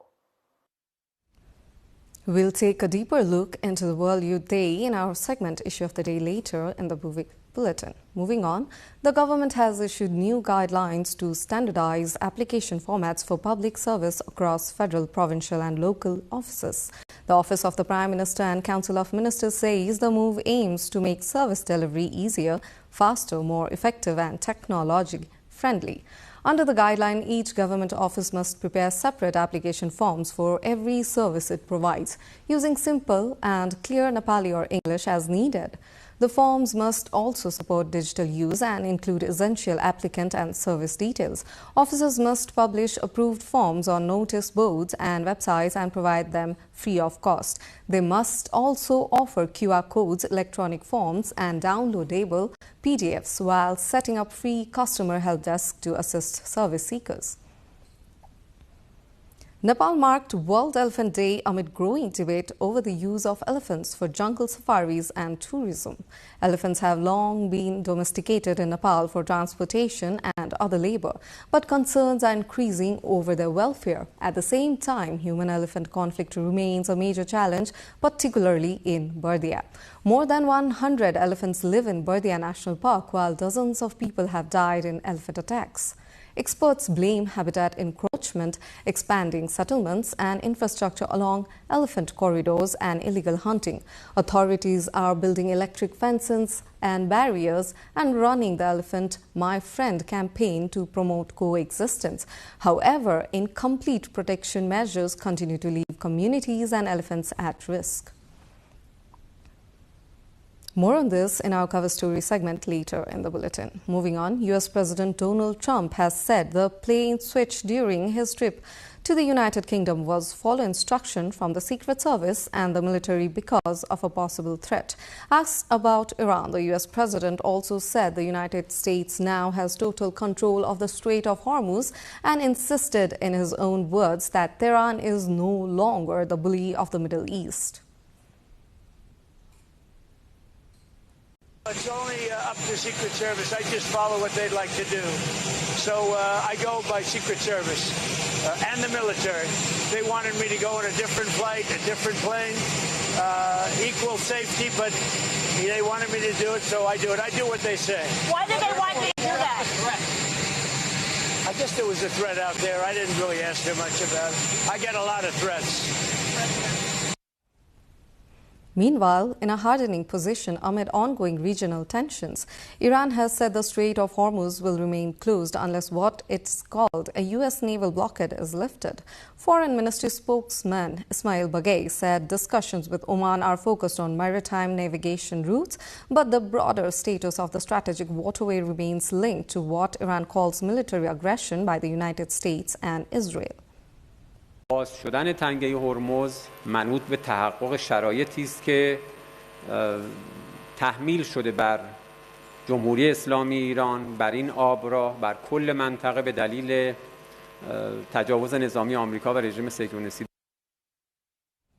Russian President Vladimir Putin on Wednesday threatened to seize ships belonging to European countries in retaliation for plans to intercept and seize Russian vessels suspected of being part of Moscow's shadow fleet. Мы видим, что власти некоторых стран в нарушении международного морского права пытаются ограничить движение судов наших эконом-операторов. Мирно, подчеркну. А недавно додумались до возможности захвата наших судов и продажи награбленного у нас имущества. Разумеется, это не что иное, как пиратство и разбой. И если это на практике начнет реализовываться, мы вынуждены будем отвечать зеркально. И не обязательно в акваториях, где планируются набеги на наши корабли и суда. А там, где уже мы сами посчитаем это нужным и целесообразным в любом мире. Nepal is set for a busy start to the ACC Men's Premier Cup 2026 with 4 crucial 50-over matches in Malaysia. The campaign begins on August 31st as YST UKM Oval, where Nepal faces Bahrain. Placed in a relatively easier group, Nepal on September 3rd will take on host Malaysia. The action then shifts to Bayumas Cricket Oval, where Nepal meets Saudi Arabia on September 6, followed by a final group clash against Hong Kong, China on September 8. These matches will determine Nepal's path toward the knockout stage as the team aims to build momentum and showcase its growing depth in regional cricket. Youth Day has highlighted Nepal's growing youth potential and the challenge facing a generation seeking jobs, opportunities and a bigger role in the country's future. We'll bring you the latest calls for youth participation, innovation and leadership after this break.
Welcome back. You're watching NTV World News Hour. And it's time for Issue of the Day. Despite government commitments to job creation and skill development, nearly 800,000 Nepali youths obtained labour approval to work abroad in last fiscal year alone. As the country marks International Youth Day with calls to strengthen youth participation, employment and entrepreneurship opportunities, controlling the exodus is the main challenge. With youth aged 16 to 40 making up more than 42% of Nepal's population, concerns remain over creating sustainable opportunities and a dignified future within the country. Savika Shrestha brings Pramila Bhandari's story. There is no shortage of meetings, seminars and workshops advocating youths and their issues in Nepal. As country marks International Youth Day, increasing youth participation in policy formulation and implementation and promoting youth partnership and investment is at the center of every discussion. However, an increasing number of Nepali youths are leaving the country in search of opportunities every year. Against the desire to do something in the country, many say they are compelled to go abroad due to a lack of employment opportunities. In the last fiscal year alone, 7,92,000 Nepalis obtained labor approval to work abroad. Although successive governments mention job creation, skill development, and entrepreneurship as priorities to retain youth people in the country, youth say there is a gap between government statements and action. युवाबाट नेतृत्व चलायो भने हामीलाई त विदेश जान आवश्यकता छैन नि हामी नेपालबाटै गर्नुपर्छ म नेपाल सरकारलाई आग्रह गर्न के चाहन्छु भने नेपाल सरकारले युवाहरूको लागि नेपालमै व्यवस्था गरोस्. Other side of the story is of the youths who have tried to pursue entrepreneurship in the country. Most of them are also dissatisfied due to a lack of environment more than anything. Top of the list are lack of access to government incentives, limited market and administrative hassles. Meanwhile, youths complain that training provided by various federal and provincial ministries, local governments and the National Youth Council is often geared more towards sending young people abroad than encouraging them to start new enterprises. जति पनि तालिमहरु उहाँले provide गर्नुहुन्छ त्यो चाहिँ अब बारिस्टाको तालिम के रे ब्युटिशियन तालिम अनि त्यो सेफहरुको तालिम न्योङको तालिम Young people are considered a key foundation for the country's development and prosperity. According to the 2021 national census, the population aged 16 to 40 stands at 1,24,12,173 or 42.56% of the total population. However, as adequate programs have not been introduced at the government level to encourage this group and create opportunities and a dignified future for them within the country. Savika Shrestha, NTV World. Nepal is younger than ever, with more than 42% of the total population under the youth category. But is the country's greatest strength the youth population employed in building other countries? On International Youth Day, we look at some of the numbers that speak of the country's youth migration and the challenges. Nearly 12.4 million citizens in Nepal are aged 16 to 40 or branded as the youths. That is 42% of our total population, meaning Nepal is younger than ever. But this youth power is facing a stark gender imbalance. There are only 89 men for every 100 women in this age group back home. Of them, nearly 68% now crowd into urban municipalities. Bagmati and Lumbini provinces hold the highest shares, accounting for nearly half of the entire youth bloc. Meanwhile, Karnali and Sudur Pashchim provinces hold the youngest populations. Over 20% of their residents are under 24, but the local economy is failing them. More than one-third of our youth are completely economically inactive, according to the economic survey. Those who do find jobs are trapped in underemployment. They survive on informal seasonal work and daily wage labor without stable contracts. With few options at home, the exodus continues. Around 800,000 young Nepalis acquire foreign labor permits every single year. 88% of these departing workers are young men. This explains the missing male workforce in our villages. While the Gulf and Malaysia remain top destinations, Europe is the new frontier. Migration to countries like Romania and Croatia has surged by 350%. Nepal's greatest asset is building other nations. Without urgent domestic job creation, this massive talent drain will continue to threaten our long-term economic survival. Savika Shrestha, NTV World. Youth, Labour and Employment Minister Ramji Yadav has called for greater use of young people's knowledge, skills and abilities in national development. Speaking at an International Youth Day event, Yadav said the government aims to harness young energy and involve young people as partners in Nepal's long-term development. हाम्रो लक्ष्य एउटा यस्तो नेपाल बनाउनु हो जहाँ युवाले अवसर खोज्न एउटा कार्यबाट अर्को कार्य धर्म नपरोस् हामीले युवालाई के चाहिन्छ भनेर अलग-अलग अब हेर्न छोड्न पर्छ. The European Union organized EU Youth Fest 2026 in Kathmandu today to mark International Youth Day. Held under the theme Technology, Innovation and Opportunities, the festival aimed to strengthen digital skills and creativity among Nepali youth. EU diplomats and animation experts encouraged young participants to explore emerging opportunities. The event features demonstrations of artificial intelligence, 3D modeling, drones, robotics and innovative digital startup practices. Young people also received information about European scholarships for higher education and career mentoring opportunities. The festival concluded with musical and cultural performance by young artists connecting Nepali youth with global technology, education and career opportunities. In this context, in our Public Pulse segment, today we have asked what should be done to meet the youth's expectation. Let's hear what they have to say.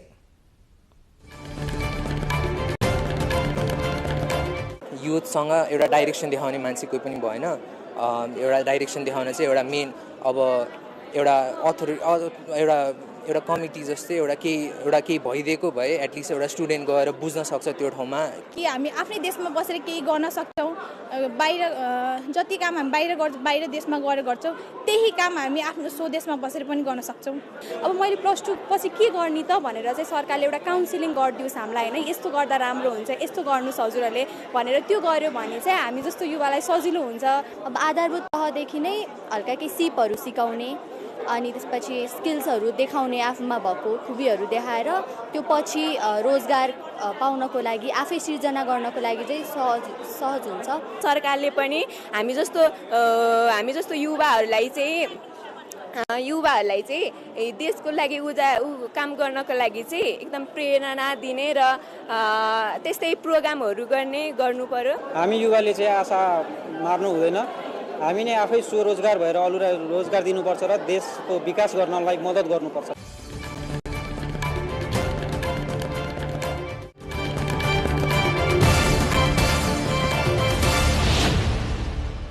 Nepal's elephants face a growing struggle between tourism, conservation and human settlements. As the country marks World Elephant Day, we look at the challenges threatening both elephants and the communities living alongside them. Our cover story after this break.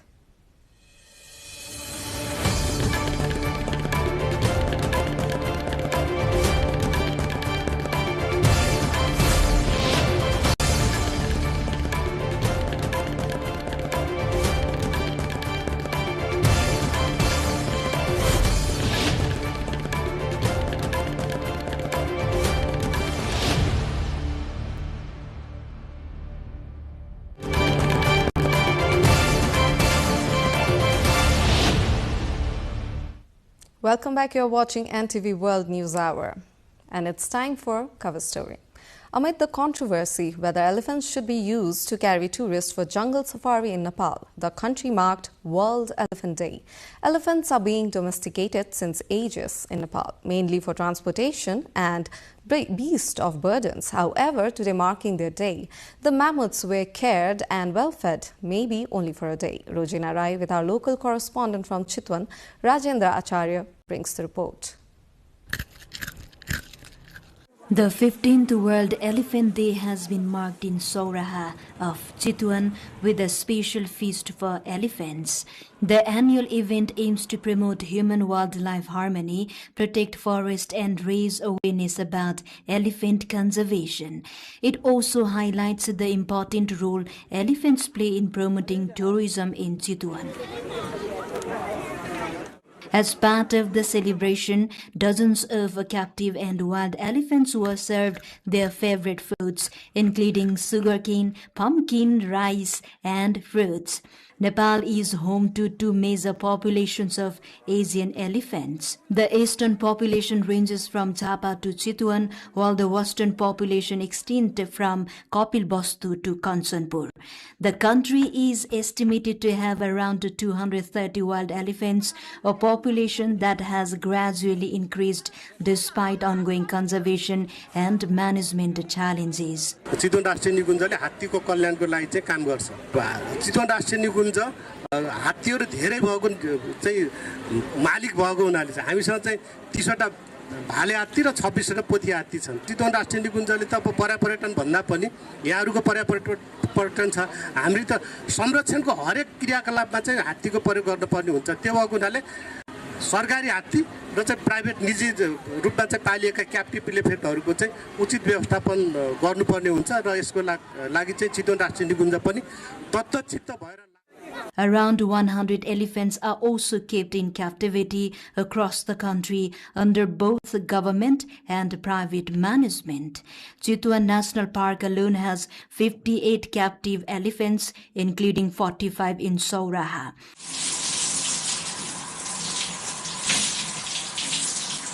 Meanwhile, around 150 wild elephants regularly move across the Nepal-India border, highlighting the importance of transboundary conservation efforts. Nepal's elephant conservation efforts are guided by the Elephant Conservation Action Plan for the year 2025-35, legal protections under the National Parks and Wildlife Conservation Act, and community-based initiatives aimed at promoting human-elephant coexistence. Nepal also works closely with India on transboundary conservation, promotes community-based forestry, and enforces anti-poaching measures while improving the welfare and management of captive elephants used in protected areas.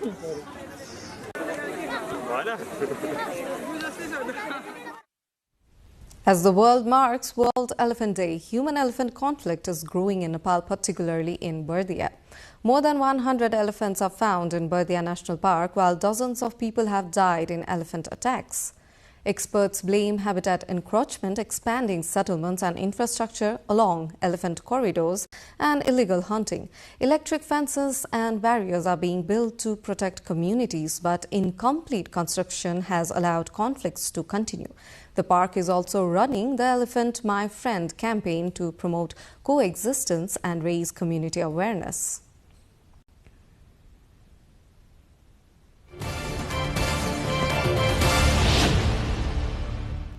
That was the cover story of the day. Now to another updates. Stakeholders have called for effective implementation and timely reform of Nepal's foreign policy amid changing international and regional dynamics. Speaking at the discussion in Kathmandu, experts stressed the need for a balanced and result-oriented approach, considering Nepal's geopolitical position and the growing strategic influence of neighboring countries.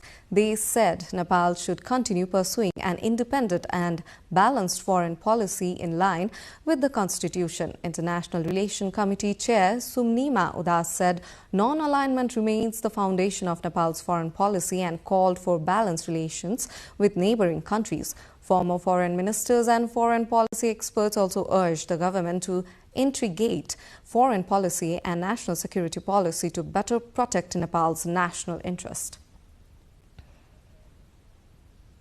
The Public Accounts Committee of Nepal's House of Representatives has directed Nepal Police and the Armed Police Force to submit details of uniform and equipment purchases. The committee began discussing following an anonymous complaint alleging 600 million rupees in corruption in the procurement of election police uniforms and other materials. It has given both security agencies 15 days to provide records. The committee is seeking internal procurement documents, supply and quality testing reports, technical and financial evaluations, contracts, bills and payment details. The documents will help the committee examine whether irregularities occurred in the purchase process. For every use of internet services, you as a consumer have been paying services charges along with taxes to the providers. But the question is, have those services providers actually paid taxes they are supposed to submit to the government? to end the practice of charging the consumers and differing the state, the Ministry of Information and Communication has started a crackdown. Despite collecting from consumers, internet service providers, ISPs, have failed to pay the government a total of 1.87 billion Nepali rupees in taxes. ISPs continue to collect money from users under the pretext of government dues, but many have not submitted such amounts for years. Among the currently operating companies, 24 ISPs still owe the government 1.87 billion rupees in telecommunication service charges or royalty and contributions to the Rural Telecommunication Development Fund. Of these, Classic Tech Private Limited owes the largest amount, around 500 million Nepali rupees. Similarly, Subisu Limited owes 370 million rupees and TechMinds Network Private Limited owes 310 million rupees. By law, ISPs must pay 4% annually as service charges and 2% as contributions to the Rural Telecommunication Development Fund. Companies that fail to pay are not eligible for license renewal, and the authority has even revoked some licenses. However, those providers continue to serve customers despite license cancellation, effectively deceiving both consumers and the government. व्यवसाय गरेपछि सरकारलाई नियमअनुसार तिर्नुपर्ने दस्तुर तिर्नुपर्ने हुन्छ त्यसमा प्राधिकरणले compromise गर्ने पक्षमा छैन हैन त्यसैले अहिले विगत केही समयलाई हेर्ने भने हामी कहाँ अहिले करिब 24 वटा एसपीहरुको करिब 1 अरब 87 करोडको हाराहारीमा चाहिँ दस्तुर बाँकी भएको अवस्था छ। अब तिनीहरुलाई तिर्नको लागि हामीले पटक पत्रचार गरेको स्पष्टीकरण सोधेको र थप दस्तुर किन तिरेन भने दस्तुर थपिँदै जान्छ। तिनीहरुले थप दस्तुर तिर्नको लागि आवश्यक सहजीकरण नगरेको अवस्था पनि छ। तिनीहरु प्राधिकरणले तिनीहरुलाई जसले दस्तुर तिरेको छैन सरकारलाई व्यवसाय गरे बापत तिनीहरुलाई आवश्यक सहजीकरण पनि गर्दैन र त्यसमा कडाई पनि गर्छ। According to legal provisions, ISPs must pay taxes within 6 months of the start of the fiscal year. If they fail to do so, they are required to pay an additional 2% monthly penalty. Yet, many providers neither pay taxes nor renew licenses, exploiting the lack of monitoring. As a result, out of 102 registered ISPs, only about 15 companies regularly pay taxes. Nepal Telecom has airlifted communication equipment and construction materials to expand telephone and internet services in the Badi Malika area of Bajura. The equipment was transported by a Nepal Army helicopter because the remote terrain and lack of road access made ground transportation difficult.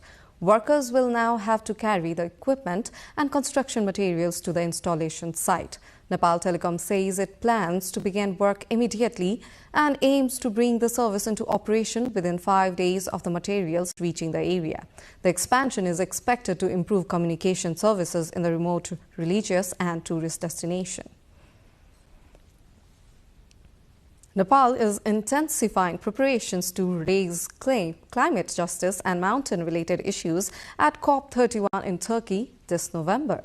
The government plans to prioritize climate finance loss and damage and the conservation of mountain regions. Agriculture, Forest and Environment Minister Geeta Chaudhary says Nepal contributes little to global emissions but faces severe climate impacts.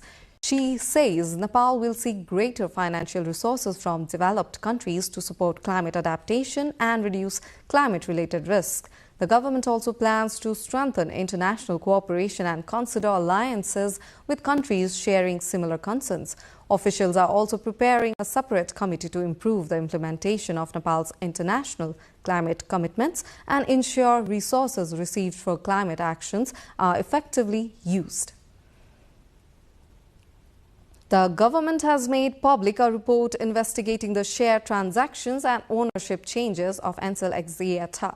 The report was prepared by a committee led by former Auditor General Tongkamani Sharma Dongul. According to the report, the company has undergone 40 share and ownership transactions since its establishment in 2001. The committee found that most transactions took place through offshore structures with related records and details not fully submitted to relevant Nepali authorities. The report examines ownership changes, offshore dealings, dividends, tax obligations, foreign investment and regulatory compliance. Following the government's decision to implement the recommendations, further regulatory reviews and possible legal action over Ncell's share transactions are expected. The Federation of Indigenous Nationalities Journalists, FONIJ, has honored journalists and media organizations on its 27th anniversary. Danda Gurung, Bimala Tumkhewa, Limbu and Lahanna publication received national honors.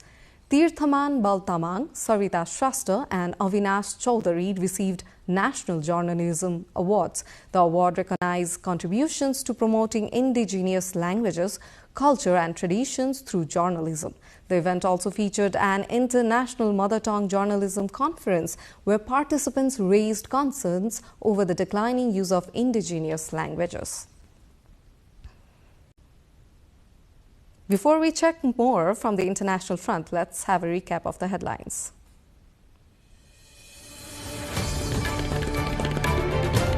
The world marks International Youth Day. RSP President Lamichhane says Nepal government is laying necessary foundations for the youths.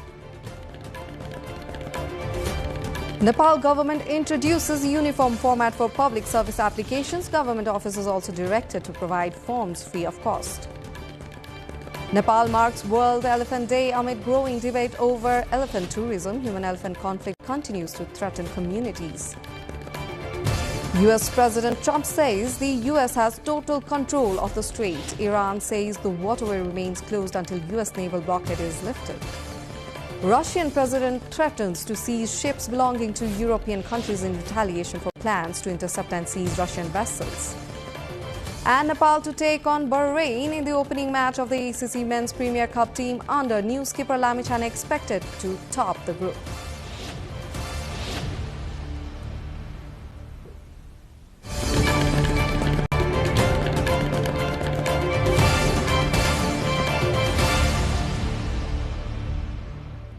In the international updates, 2 days after a 7.4 magnitude earthquake struck Colombia, rescue teams in Pereira and Cali continue searching through the rubble for survivors using cranes, dogs and heavy machinery.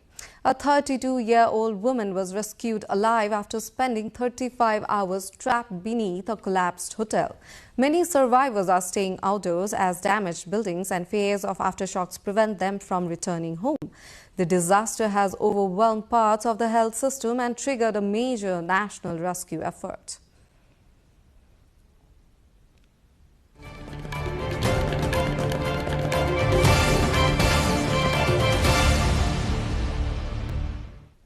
Business news lined up next. For now, a short breather.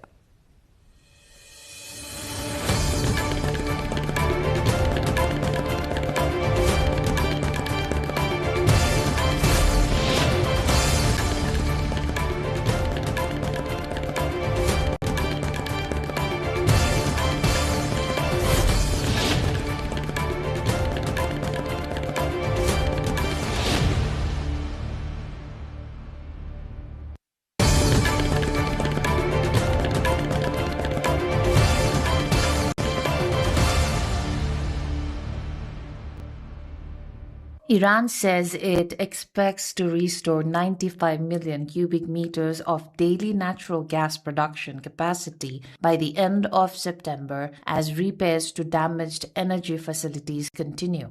Oil Minister Mohsen Pakniyad said reconstruction of 4 energy facilities damaged during U.S.-Israeli strikes is progressing and could be completed ahead of schedule. He said the restoration would bring Iran's gas production capacity back to levels seen before the conflict. Iran's natural gas output has reportedly fallen by about 230 million cubic meters a day since the United States began military operations against Iran on February 28. The disruption is significant for Iran, a major global gas producer, and the pace of repairs could have implications for its domestic energy supply and wider regional energy markets.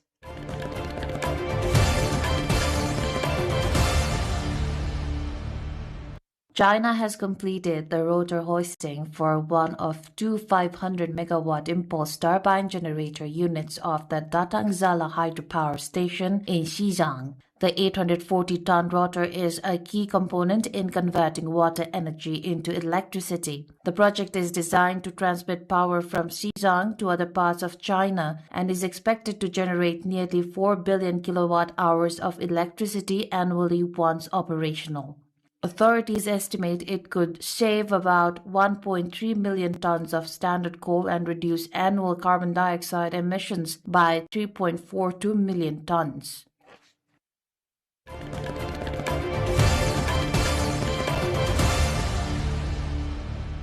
Chinese automaker Chery has acquired Nissan's former plant near Pretoria, South Africa to produce plug-in hybrids, electric vehicles, and G-Tour models. The move reflects a broader shift by Chinese car makers toward local manufacturing in Africa, driven by rising demand, urbanization, and growing trade barriers in Western markets.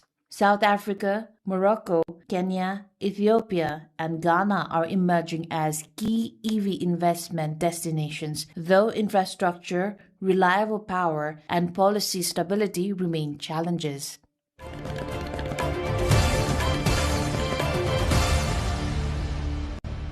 Meta is facing a major U.S. trial over allegations that Facebook and Instagram were designed to be addictive to children. California, Colorado, Kentucky, and New Jersey are leading a wider coalition that sued Meta in 2023, accusing the company of prioritizing engagement over child safety.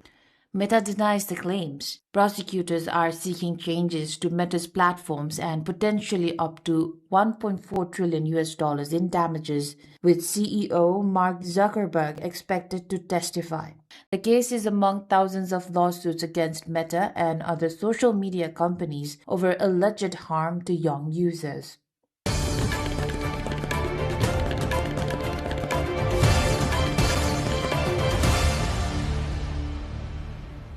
Time now for the sports updates.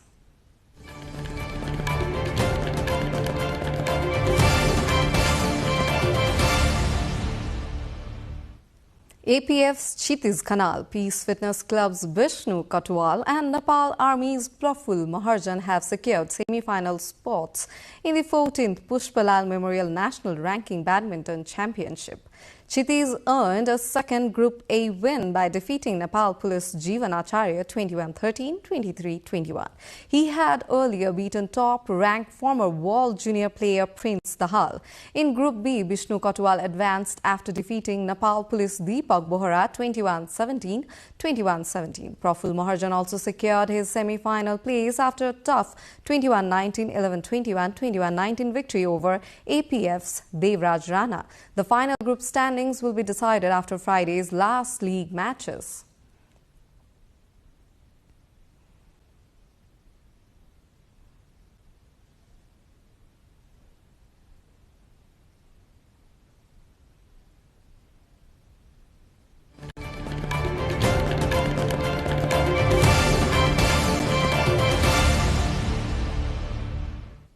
Now to the weather updates, first from Nepal and then across the world.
This brings us to the end of this edition, but before we say goodbye, here is a quick reminder of our top stories. The world marks International Youth Day. RSP President Lamachane says Nepal government is laying necessary foundations for the youths. Nepal government introduces uniform format for public service applications. Government officers also directed to provide forms free of cost. Nepal marks World Elephant Day amid growing debate over elephant tourism. Human-elephant conflict continues to threaten communities. US President Trump says US has total control of the strait. Iran says the waterway remains closed until US naval blockade is lifted. Russian president threatens to seize ships belonging to European countries in retaliation for plans to intercept and seize Russian vessels. And Nepal to take on Bahrain in the opening match of the ACC Men's Premier Cup team under new skipper Lamachane expected to top the group. That's it for this edition of NTV World News Hour. Do join us through our social media and get the latest update from our official website, nepaltelevision.com. I'm Suveksha Gajak and thank you for staying with us. Good night.